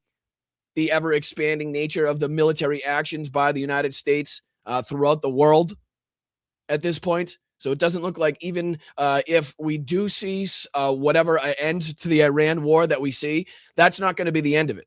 That's just going to be the beginning. And that's going to be Cuba. And then it's going to be Mexico. And then it's going to be fucking Greenland. And then it's going to be who knows. But we got, 3 years left of this bullshit? And this is what's going on right now. This is the undertaking here by this literal fucking maniacal, dictatorial, autocratic regime that we're now seeing. with their world expansion, the world takeover. Like, oh, Jesus Christ. You guys thought it was hyperbole, right? In the beginning, you guys thought I was, it was being too fucking, no, Bri, that could never happen. He would never be, he's not like Hitler, you know what I mean? He just doesn't want to see an ever expanding United States take over the world, right? And make it, well, all white people that are Christo nationalists, you know what I mean? He doesn't want to see that. Well, sorry. Looks to me like that's exactly what he's doing right now. This is a white nationalist foghorn. This is not a dog whistle. This is a white nationalist foghorn. And we're currently witnessing what happens when there are no guardrails and these people go all in. And in this part, Secretary of War Crimes Pete Kegsbreath can't help but humiliate himself. Listen to what he says here. Is he better in Spanish or in English? I think he's better in Spanish. I mean, it's great. Pete, please. Mr. President, I only speak American. Oh, Lord help us. This is the guy who's ushering us into World War III as we speak. A guy who wrote a book titled American Crusade and famously said, kill all Muslims. Okay? Absolutely terrifying. Look at this. In the Washington Post, DOJ officials push for cases against Cuban leaders as Trump eyes regime change. So as I pointed out 1,000 times, Cuba is next. I wouldn't be surprised if they start bombing in Cuba any fucking day now. Okay? But right, so you guys get prepared. Be ready for it. Be fucking ready for it, because that's next. I mean, we're just talking about in pairing up the rhetoric with the actions that we're now seeing from this regime behind the scenes. We've talked about Marco Rubio's involvement in this and what he wants to see as far as Cuba's involved, concerned. Donald Trump's rhetoric pointing Marco Rubio in this direction. The clear talk about regime change. The clear fucking indication that we're now plunging them into darkness, taking away the fucking fuel, making sure that they don't have food to eat, to make sure that they're weak and incapacitated by the time we actually do get around to that, whenever this fucking Iran war gets over, or who knows if he's even going to wait for that. Maybe we'll be undertaking multiple fronts, multiple wars on multiple different fronts against multiple different enemies. It's unreal that we're now seeing this shit. Stewartson says, Trump now thinks he has a pipeline for taking over any country he wants.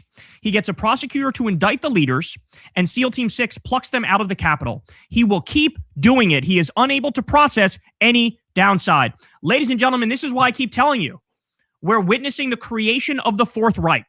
Donald Trump is trying to expand the footprint of the United States of America. That's why he talks about stealing Greenland, talks about stealing Panama. Again, as we talked about earlier on in the show, if he wants the Fourth Reich, then I know exactly how we could end up. Again, as we talked about the U-boat commander Heinz Wilhelm Eck, and the fact that he, much like Donald Trump, he, much like Pete Hegseth, are responsible for, was not only tried, prosecuted, and executed by a firing squad for failing to pick up the survivors of the Greek shipping steamer, the Peleus, but also went on to machine gun those survivors clinging on to the wreckage. But again, clearly failed to pick up the survivors in a ship that they had just destroyed. And again, as we talked about earlier in the show, an unarmed ship that was returning from a multinational training facility in India, training exercise in India, that the United States participated in some way, shape, or form. So they absolutely knew about it. And instead of, again, making the ship surrender itself, making it follow you to a port of call, and then taking it over, boarding it yourself, whatever different options were afforded to you, they decided to kill all those on board with the torpedo and then leave the area so that the Sri Lankan Navy was forced to go pick up the survivors and the dead bodies out of the fucking ocean. So again, just to let you know, 30 November 1945, Heinz Wilhelm Eck was executed in Hamburg with 2 of his officers. So just in case you're wondering how that ended up for the Third Reich, while you're trying to remake the Fourth Reich, here you go. Panama already did regime change in Venezuela and is stealing their oil. Now trying to do the same thing in Cuba. He's trying to create it used to be called the Technate of America. That's what Donald Trump is creating. Expanding America's footprint. Manifest destiny. Okay. And the Israelis are. You've heard that many times here. I know Hal's talked about that a great deal as well. If you watch Hal's show, you're probably up to speed, or at least somewhat knowledgeable on what that means. I mean, putting it all together here looks pretty pretty like that plan. Looks pretty clear that like world domination is on the fucking table here as far as Donald Trump's regime is concerned in the use of the United States military. Trying to create a greater Israel at the same time. You put those two together, we are in the midst of witnessing the creation of the Fourth Reich. Terrifying thing here from Jim Stewartson, and I think a very poignant analysis. At the same time all this is happening, look at this. We have some local news saying, happening now, Oakdale middle schoolers are protesting ICE, Trump, and the attacks on Iran. And then they say here, never seen anything like this in my life. The signs they're holding that are calling Trump a pedophile are censored by local news stations. Yes, and this is part of the problem, is the media fucking sucks. They're not telling you the truth. They're not being honest. They're all fucking cucked and cowed to this regime because they'll be afraid at, retribution and backlash or being caught up in Donald Trump's fucking True Social post because they didn't blur this, right? So why wouldn't that message be allowed to get out there? We don't want this news station doesn't want people to know that we're being led by a maniac and a pedophile and a guy that's out there protecting multiple pedophiles and his involvement in the Jeffrey Epstein files. Giving you real information. Everything is like fucking softened and the rough edges are being taken off. And people don't understand the dire situation that we're currently in. And shame on them. Shame on them for leaving it up to asshole YouTubers like me to fucking fill the void and actually give people real information. All right. Daily Mail also says this. This is big. Donald Trump accused of hitting a schoolgirl who refused to carry out a sex act on him in bombshell new Epstein files. Yeah, we reported on that the other day as well. So just before I let you guys go, or before I get on to thanking you guys for your contributions, I want to thank you guys for something else as well, because again, you guys continue to blow me away with the show of support, with your involvement, with your passion for supporting our communities that are now being, overlooked. Regardless if it's here in the United States or abroad, but we have now hit 88% reach in our NAFO campaign in conjunction with Help 99, over 18,000 euro raised. I mean, every time I say that number, it shocks me. It surprises me. I am proud of it. I am proud of you guys. I am proud of the community that we've built here and the work that we can do when we put our minds to it. So to be able to raise, again, somewhere near $22,000 at this point already, again, that is euro that we're raising there. That is being depicted on the screen just for, reference. So we've got 159 different donations totaling 18,217 euro and 19 cents. Our goal is obviously the 20,500 euro mark, and we are damn close to getting there. And I can't express enough how appreciative I am, how proud I am of you guys and the community here and the work that you guys do, whether it's just sharing this out,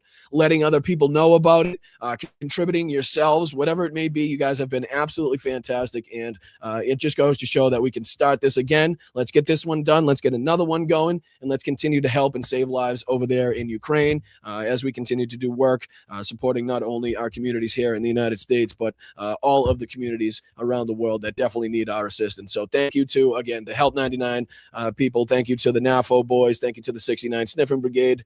Everybody here has been just fantastic in their help, their assistance, and allowing me allowing me the honor of contributing to this and being able to help. Again, new people on the wall every day. Manuel, Vasil, Yakov, John, Christopher. Just really, really cool to see the amount of people willing to support Ukraine and get a vehicle over there to the 72nd Separate Mechanized Brigade. So thank you guys so much. 12%. Okay, let's fucking go. And a big thank you to you guys in the chat for making that even possible, even remotely possible. So can't thank you enough. All right, let's get into thanking some people. I know I'll probably get you out of here a couple minutes early today, but I think my voice is about ready to give out at this point in time, but I don't have my phone, so that's going to be hard to thank people on Venmo. Give me a second. Let me grab my phone.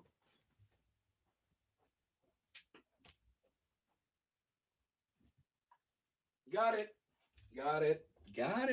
I got it. All right, one sec. Thank you, guys. I appreciate you so much for bearing with me.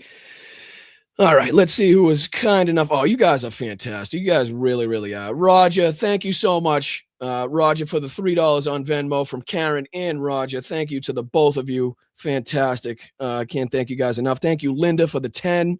Linda Lou, still blue, says thank you for all you do. Wow, you are just a rhyming fool. Thank you, Linda Lou. Appreciate that.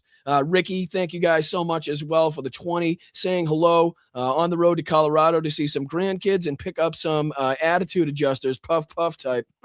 Well, listen in the car, keep doing great things, and big thanks to all of the awesome mods. Well, that's amazing of you, Ricky. Thank you so much for shouting out the mods as well. I am very appreciative of the work that they do here as well. Let's see here. Teague, thank you so much. Let's see here. What Boston Brian wants to use it for. Thank you, Teague. I'll throw that right in the swear jar as usual. And then thank you, Helen, as well. Thank you for the 50 on Venmo. Unbelievably nice of you to do just because I want to, she says. And we love you for it. Thank you guys so much for supporting the show. Thank you so much for contributing financially. All you guys, it means a lot. Thank you, Yakov. I see you slipping in there, you sly bastard, you. For the people, he says, thank you for the 5, brother. I see you in there. All right, let's get to thanking some people on the YouTube side of things, and I'll get you guys out of here. Thank you, Corey, for starting it off first and foremost here. Hope this helps you able to further your message. Want to do more to help, and that is more than enough, Corey. That is absolutely what that goes to do. It absolutely helps to further the message, and it is a great, great help. So both of those things are checked off in that regard, Corey. Thank you so much for the 20. Hope you have a fabulous day, my friend. Thank you, Carl, for your membership here for 24 months, 2 years, big guy. Can't thank you enough. Please tell Piper I said hi as well. Thank you, Rox, for 2 years. Everybody's hitting the milestones today, and I love you for it. Thank you, guys. Thank you, Rox, for your help in the chat as well, everything that you do. Thank you, Slacks, for the 10. Slava Ukraini to you, Heroyam Slava. Love to you, brother. Love all my fellow Bryantologists. Keep the faith, stay strong, and let's fucking go. Right back at you, my friend. Thank you so much for your positive outlook on things. Thank you, Linda Lou.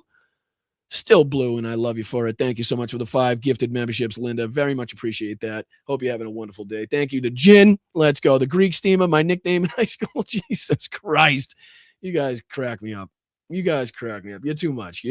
But I don't have one of those, but if I did, you deserve it. All right. Thank you so much, Jin. Thank you, Peter, as well, for the 5 gifted. Unbelievably generous of you guys to continue to donate like this. I can't thank you enough. I try, again, to do things the right way here and not hide anything behind a paywall. I don't make you guys, come out of pocket. I don't break up the show because I'm selling, Spotify, or I'm selling this, that, or the other thing. It's all with your generosity and your contributions that we're able to keep this show running. So thank you guys. It really, really, really means a lot. Same thing with Yvonne, 20 gifted memberships here. Peter, Yvonne, Jin, Linda, all you guys that have been donating today. Thank you so much. Independent as well. Thank you, Brian. Slava Ukraine. Heroyam Slava. Right back to you, Independent. Thank you so much for 22 months of loyalty and friendship. I do appreciate you. Thank you, Laurie, as well. Much love to you, Brian, Mods, and Lobster Fam. Well, thank you, Laurie, very, very much. Looks like your pup is ready for a nap. Me too. Join the club, pup. Join the club. But thank you for being here for 11 months, Laurie. We do appreciate you. Very valued member of the community here. Yvonne, again, let's go with the 10 pound. Throwing in a 10 pound. Boston Brian, it was America. It was Kegseth because it was a double tap, a Kegseth specialty. Yes. Also, another aspect of that I didn't actually get into was another double tap aspect that we continue to follow along with the IDF and kind of their tactics, their policies that they put in place in Gaza, now being followed by another war criminal, another criminal regime in the Trump regime. So, Yvonne, absolutely right. Thank you so much for the 10 pound. Hope you have a wonderful day, my lady. Thank you to Slacks again. Another 5 in there. Perhaps they could really send that money to the American people like Trump promised. Again, we keep talking about the Iran war tracker. Let's see where we're at as we head out today. We are at 8.623 billion. And again, I don't believe that takes into account the amount of equipment losses. Obviously, there's no number you could put on troop losses whatsoever that we need to continuously talk about. But, a good old $12,000 a second being spent by the United States on this war. Again, now up to $8.623 billion and counting, as you can see there right in front of your face. So, again, very poignant message from Slacks there. And again, we'll continue to keep our eye on just how much this is costing the American taxpayer. Again, above and beyond all of the money Donald Trump has just stolen outright and continues to try to steal outright from the American people, from the U.S. taxpayer, from the government itself. Again, just the most corrupt regime in history, in world history. I'm calling it now. in world history, not just United States history, the most corrupt, the most degenerate, the most decrepit fucking regime in the history of the world, as far as like scamming, corruption, fraud, stealing from the taxpayers concerned. This is the worst that we've seen. So Slacks, appreciate you, brother. Right there, spot on with the message. Thank you to Colleen. Colleen, you've been amazing. You really have. Those that continue to allow this madness go on and not do anything must be removed, tried, and prosecuted. I will add that on to the end. But thank you so much, Colleen. That's amazing of you. Thank you so much for your contributions. Thank you so much, Ricky, for the 5 gifted in the membership field. Thank you so much. Thank you, Yvonne, as well, for the 10 gifted. Again, you guys just blow me away with how much you guys are like contributing and how helpful you guys, how supportive you guys are.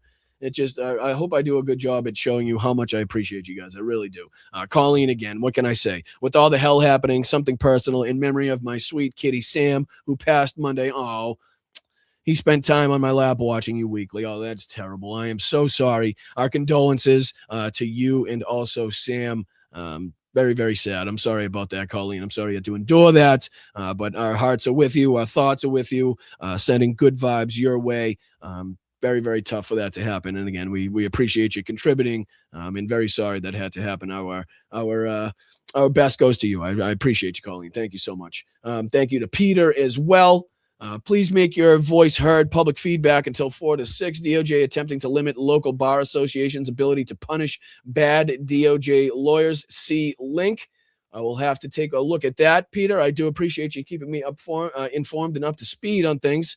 But absolutely, there also, like I said, we saw posted, there are some rallies and some protests coming up.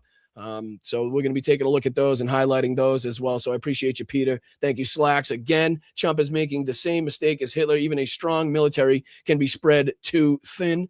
Very good point. Very good point. If you try to open up those multiple fronts, it's definitely not the best way to go about doing things. So appreciate you, Slacks, as well. Thank you, JD, for the 10 here, celebrating the triumphant return of the Kush Queen. I knew you were going to be happy, JD. I knew you were going to be happy. JD was going to be in here celebrating. I felt it. Thank you, JD. I appreciate you. And then, yes, absolutely. Yvonne, thank you so much for being here today. We appreciate you, as always, dear. And thank you, Candy. What's going on, Candy? Thank you so much. Kitty's going in for her echocardiogram in a week, so I have to watch my wallet. No, stop it, Candy. How many times have I told you? Do not dare apologize.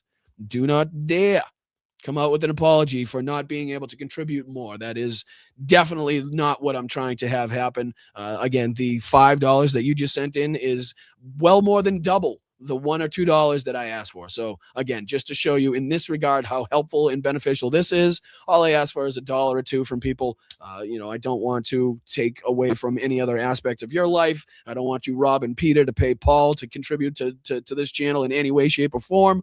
Again, if you need it for something else, if you need it for another aspect of your life, for food, for clothing, for kids, whatever it may be, spend it on them. Spend it on them. Your time here, you guys liking and sharing and subscribing to free stuff, more than enough. So Candy, please, no more apologies on that regard. You've done more than enough and have done for quite some time. So Candy, we appreciate you. We thank you for your contributions, and I hope you have a wonderful, wonderful day. Show the haircut you get. Well, now I got hat head. Now I just got hat head. So hold on. I don't know what's with the curl. What's with the curl? I don't get it. I don't get it. Not a fucking portion of my hair is curly. Not a single portion of my hair is curly, and nor would it ever curl. But what is this? What is this? Why? One curl. That's stupid. I can't stand it. But anyway, you guys get the picture. Let me throw that over there for the time being. We'll take that off. Thank you, JD. I appreciate you, brother. Thank you, Dame. What's going on, my dude? Everybody wants to see the haircut. What's going on there? Would you guys get in cahoots together? You guys are in cahoots trying to see the haircut? I appreciate you guys. I really do. Thank you, Susie, for 14 months of loyalty. Hi, Pops, Piper, and Brian. Right back at you, Susie. We appreciate you, as always. Thank you so much for that kind friendship, the loyalty, the viewership. We love you here for it. Thank you so much. Ruben, let's go, brother. You fucking handsome bastard, you. Hegseth will need a pardon for war crimes. I don't know if that's a thing. I don't know if that's quite necessarily. I don't know if you can be pardoned for war crimes. Right? That's not a thing. You know what I mean? So, I don't know if he's quite getting out of that one, because I don't think the International Criminal Court or the ICJ or the Hague recognizes pardons for those things. I don't know, going out on a limb. Going out on a limb on that one. But I appreciate the 5, Ruben, as always. But absolutely, I do think that he will be seeking and probably receiving pardons, but it's definitely not going to be for the war crimes. I can tell you that much. But we do appreciate it. Thank you, Yvonne, as always. Thank you so much for the £5. Boston Brian, you won't see me that often. It's gardening time. I'll pop in when I can. I know. I understand. And I appreciate the updates and the pictures you send to give me the highlights of the gardening. To show me the good use of your time while you're listening along. So I do appreciate you. Not only that, but also the clips that you continue to send, the stories that you continue to send. We do appreciate it. I know I don't get back to responding to every single one. I'm not really great at all that, but I do appreciate them. I do see them, and it does do a lot of good in keeping me informed and up to date and up to speed on a lot of things. So we appreciate you, Yvonne. Thank you so much. Let's go. You know what? I love you motherfuckers. I really do. When you guys not only are in there modding and busting your ass and not getting to pay attention to the fucking show that much, but also contributing to the show, it just, I don't know, just really makes me proud. It really does. Really makes me proud. All that work to get you to a barber and you wear a hat. Well, yeah, honestly, because I'm hungover and I didn't feel like doing my hair. I'll shoot it straight on that one. No lies told. No lies told. Anyway. Thank you so much, Dave. I appreciate you. I really do. All the work you do, all your assistance, all your help. You guys have just been incredible in your support and your friendship and seeing me through these things, all of the mods on all of the platforms. I really, really do appreciate and respect you guys. I do. So, Willie, thank you so much for 9 months continued membership. Let's fucking go, brother. Appreciate that so much. Thank you so much. And I do hope you have a wonderful day. Thank you for sticking with us. Thank you for being here. And I hope you continue that membership, my dude. I really do. So thank you, Will. Thank you to Not Really Rachel, but I love this name update. I really do. I love the name update. Greetings from Belchertown. Are you familiar with Progressive Victory? Can I sucker you into doing some interviews with candidates? Email. Absolutely. I'll check it out. Send me an email. I'm supposed to be setting one up pretty soon coming up. Hopefully. I haven't heard back yet from the particular person. I won't reveal. Just in case it doesn't end up going through. But I'm doing my best. I'm doing my best to try to set up some people to talk and chat, and have different conversations. But I will definitely take a look at the email. Send me the information on that. I do appreciate you, as always, keeping me up to speed and informed. Thank you to Jen, another one that does a great job here in the chat. Appreciate you and your contributions. It's your Superman curl. Is that what that is? I don't know. Does Superman have a curl? Oh, he did. He did have that curl. I get you. All right. Well, I guess I'll take it. I'll accept it. I'll accept it. I appreciate you, though. Thank you so much, Jen. Tell the big guy I said hello as well. Thank you to Laurie. Rounding it out here today. You guys have been fantastic. Hair is looking good. Thank you. I appreciate it. I do appreciate it. I wish I felt as good as it looked right now. But anyway, I'll let you guys go. I do thank you so much for all of your loyalty, your friendship, your contributions, your support, the generosity. All of it goes a long, long way. I know the stuff that we talk about is shitty and is very depressing at a lot of the time. So I appreciate you guys sticking with me, your passion, your aggression for keeping up to speed and, continuously being knowledgeable on these different situations. But we will fight through. We will persevere. But we will obviously continue to keep our eye on all of the nonsense, the wars, the war crimes, the illegalities, the Epstein files, Ukraine, Darfur, Sudan, Africa, fucking Cuba, Greenland. I mean, it's a lot. It's a lot, but we're going to do our best. I'll see you guys. What's today? Sunday. I'll see you Tuesday for the Tuesday show. Unless something big happens between now and then, and maybe I'll pop on tomorrow and give an update or something like that because, I just can't stay away from you guys for too long. You know that. But all right, I'm Boston Brian. This is the Blunt Politics Podcast, and I do appreciate you guys for helping me kick some serious ass here in getting us to 20,000 subscribers. As I know you're going to help me get there. Thank you, Laurie. Thank you to Jen. Thank you to everybody in the chat that was helpful and continues to be. Who else sent in? I see you there, Brenda.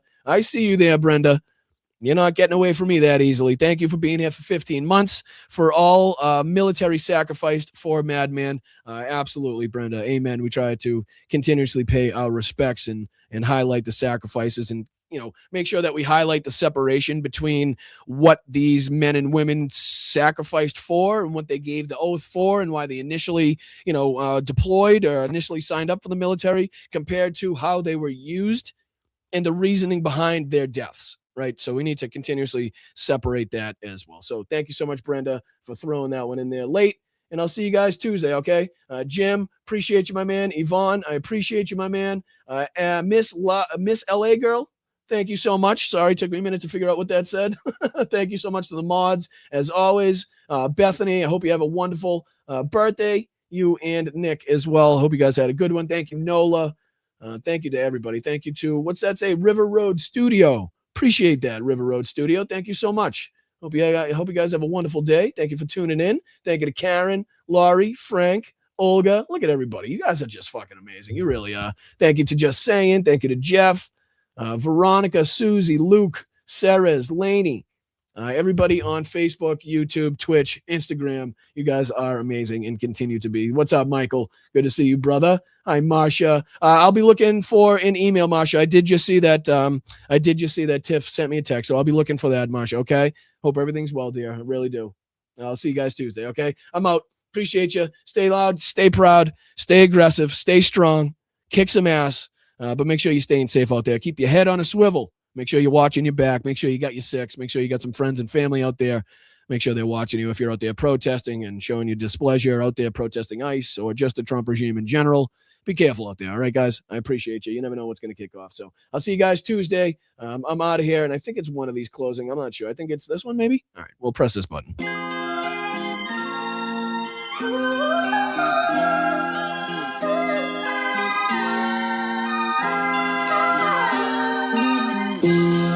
Thank you so much, guys. And the only way we're going to be silenced is if I lose my voice.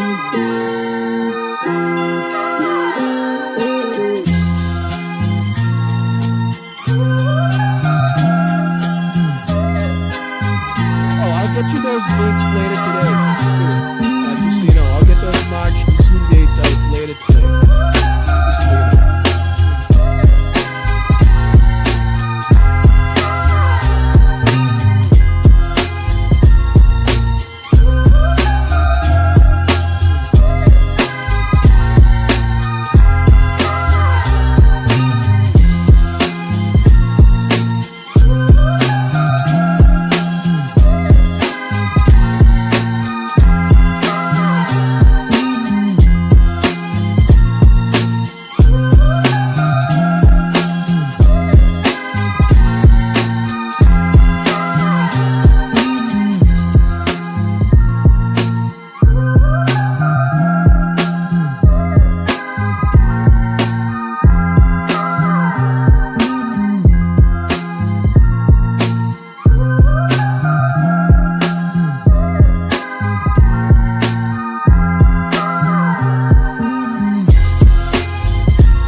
That just recently heard that Saudi Arabia and Russia will repeat.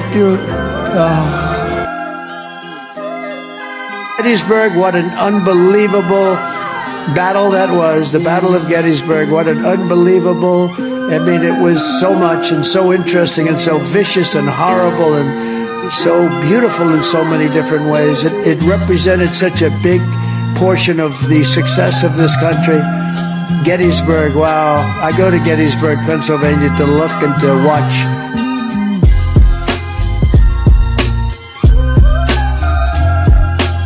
Army manned the air. It ran the ramparts. It took over the airports. It did everything it had to do. What uranium is, right? This thing called nuclear weapons and other things, like lots of things are done with uranium, including some bad things. Obama, Obama, Obama. The water coming here is dead. The water coming here is dead. They're just getting acclimated. You know what that means, acclimated? Yesterday's a hard word for me. Fucking Nazis. I'm standing up here bashing the living shit out of Nazis. Brian, you're drunk. You're drunk. This guy's been drunk all day. How do you lie to the FBI and now you're running for president? Seriously, how do you lie to the FBI and now you're running for president? There's no way we are going to allow a con artist to take over the conservative movement, and Donald Trump is a con artist. For the rest of my life, I have the curse that I have little hands. He says rectum damn near killed him. Taking it back to Nevada where he's wanted for banging horses. What in the hell was that all about? Hey, you got a little chubby going there. I'm just dandy. I got a bowl of chocolate pudding in my underpants.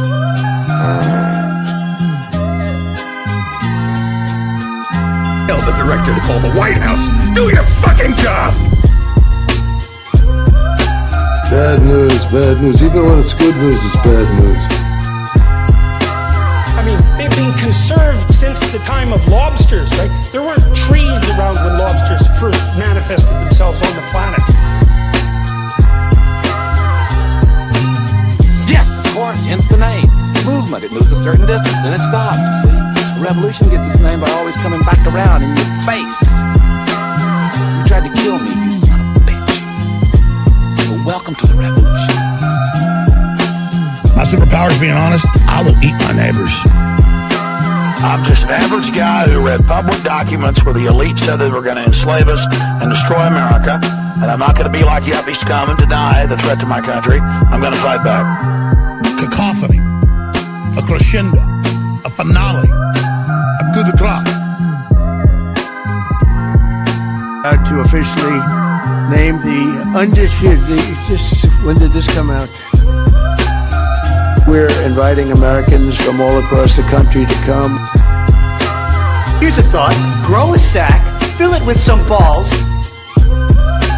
God bless the United States. Nothing bad can happen. It can only good happen. The new form of vicious violation to our country. Somebody said, is that a Trump statement or is that real? The undisputed champion of beautiful, clean coal. The kidney has a very special place in the heart. It's an incredible thing. Eating the dogs, the people that came in, they're eating the cats, they're eating the pets of the people that live there. Wrong. Wrong. Or go fuck yourself. You'll have a group of Venezuelan killers, street gangs, occupying the town with MK-47s. I know that gun very well. I got to know it very well. I've become an expert on guns.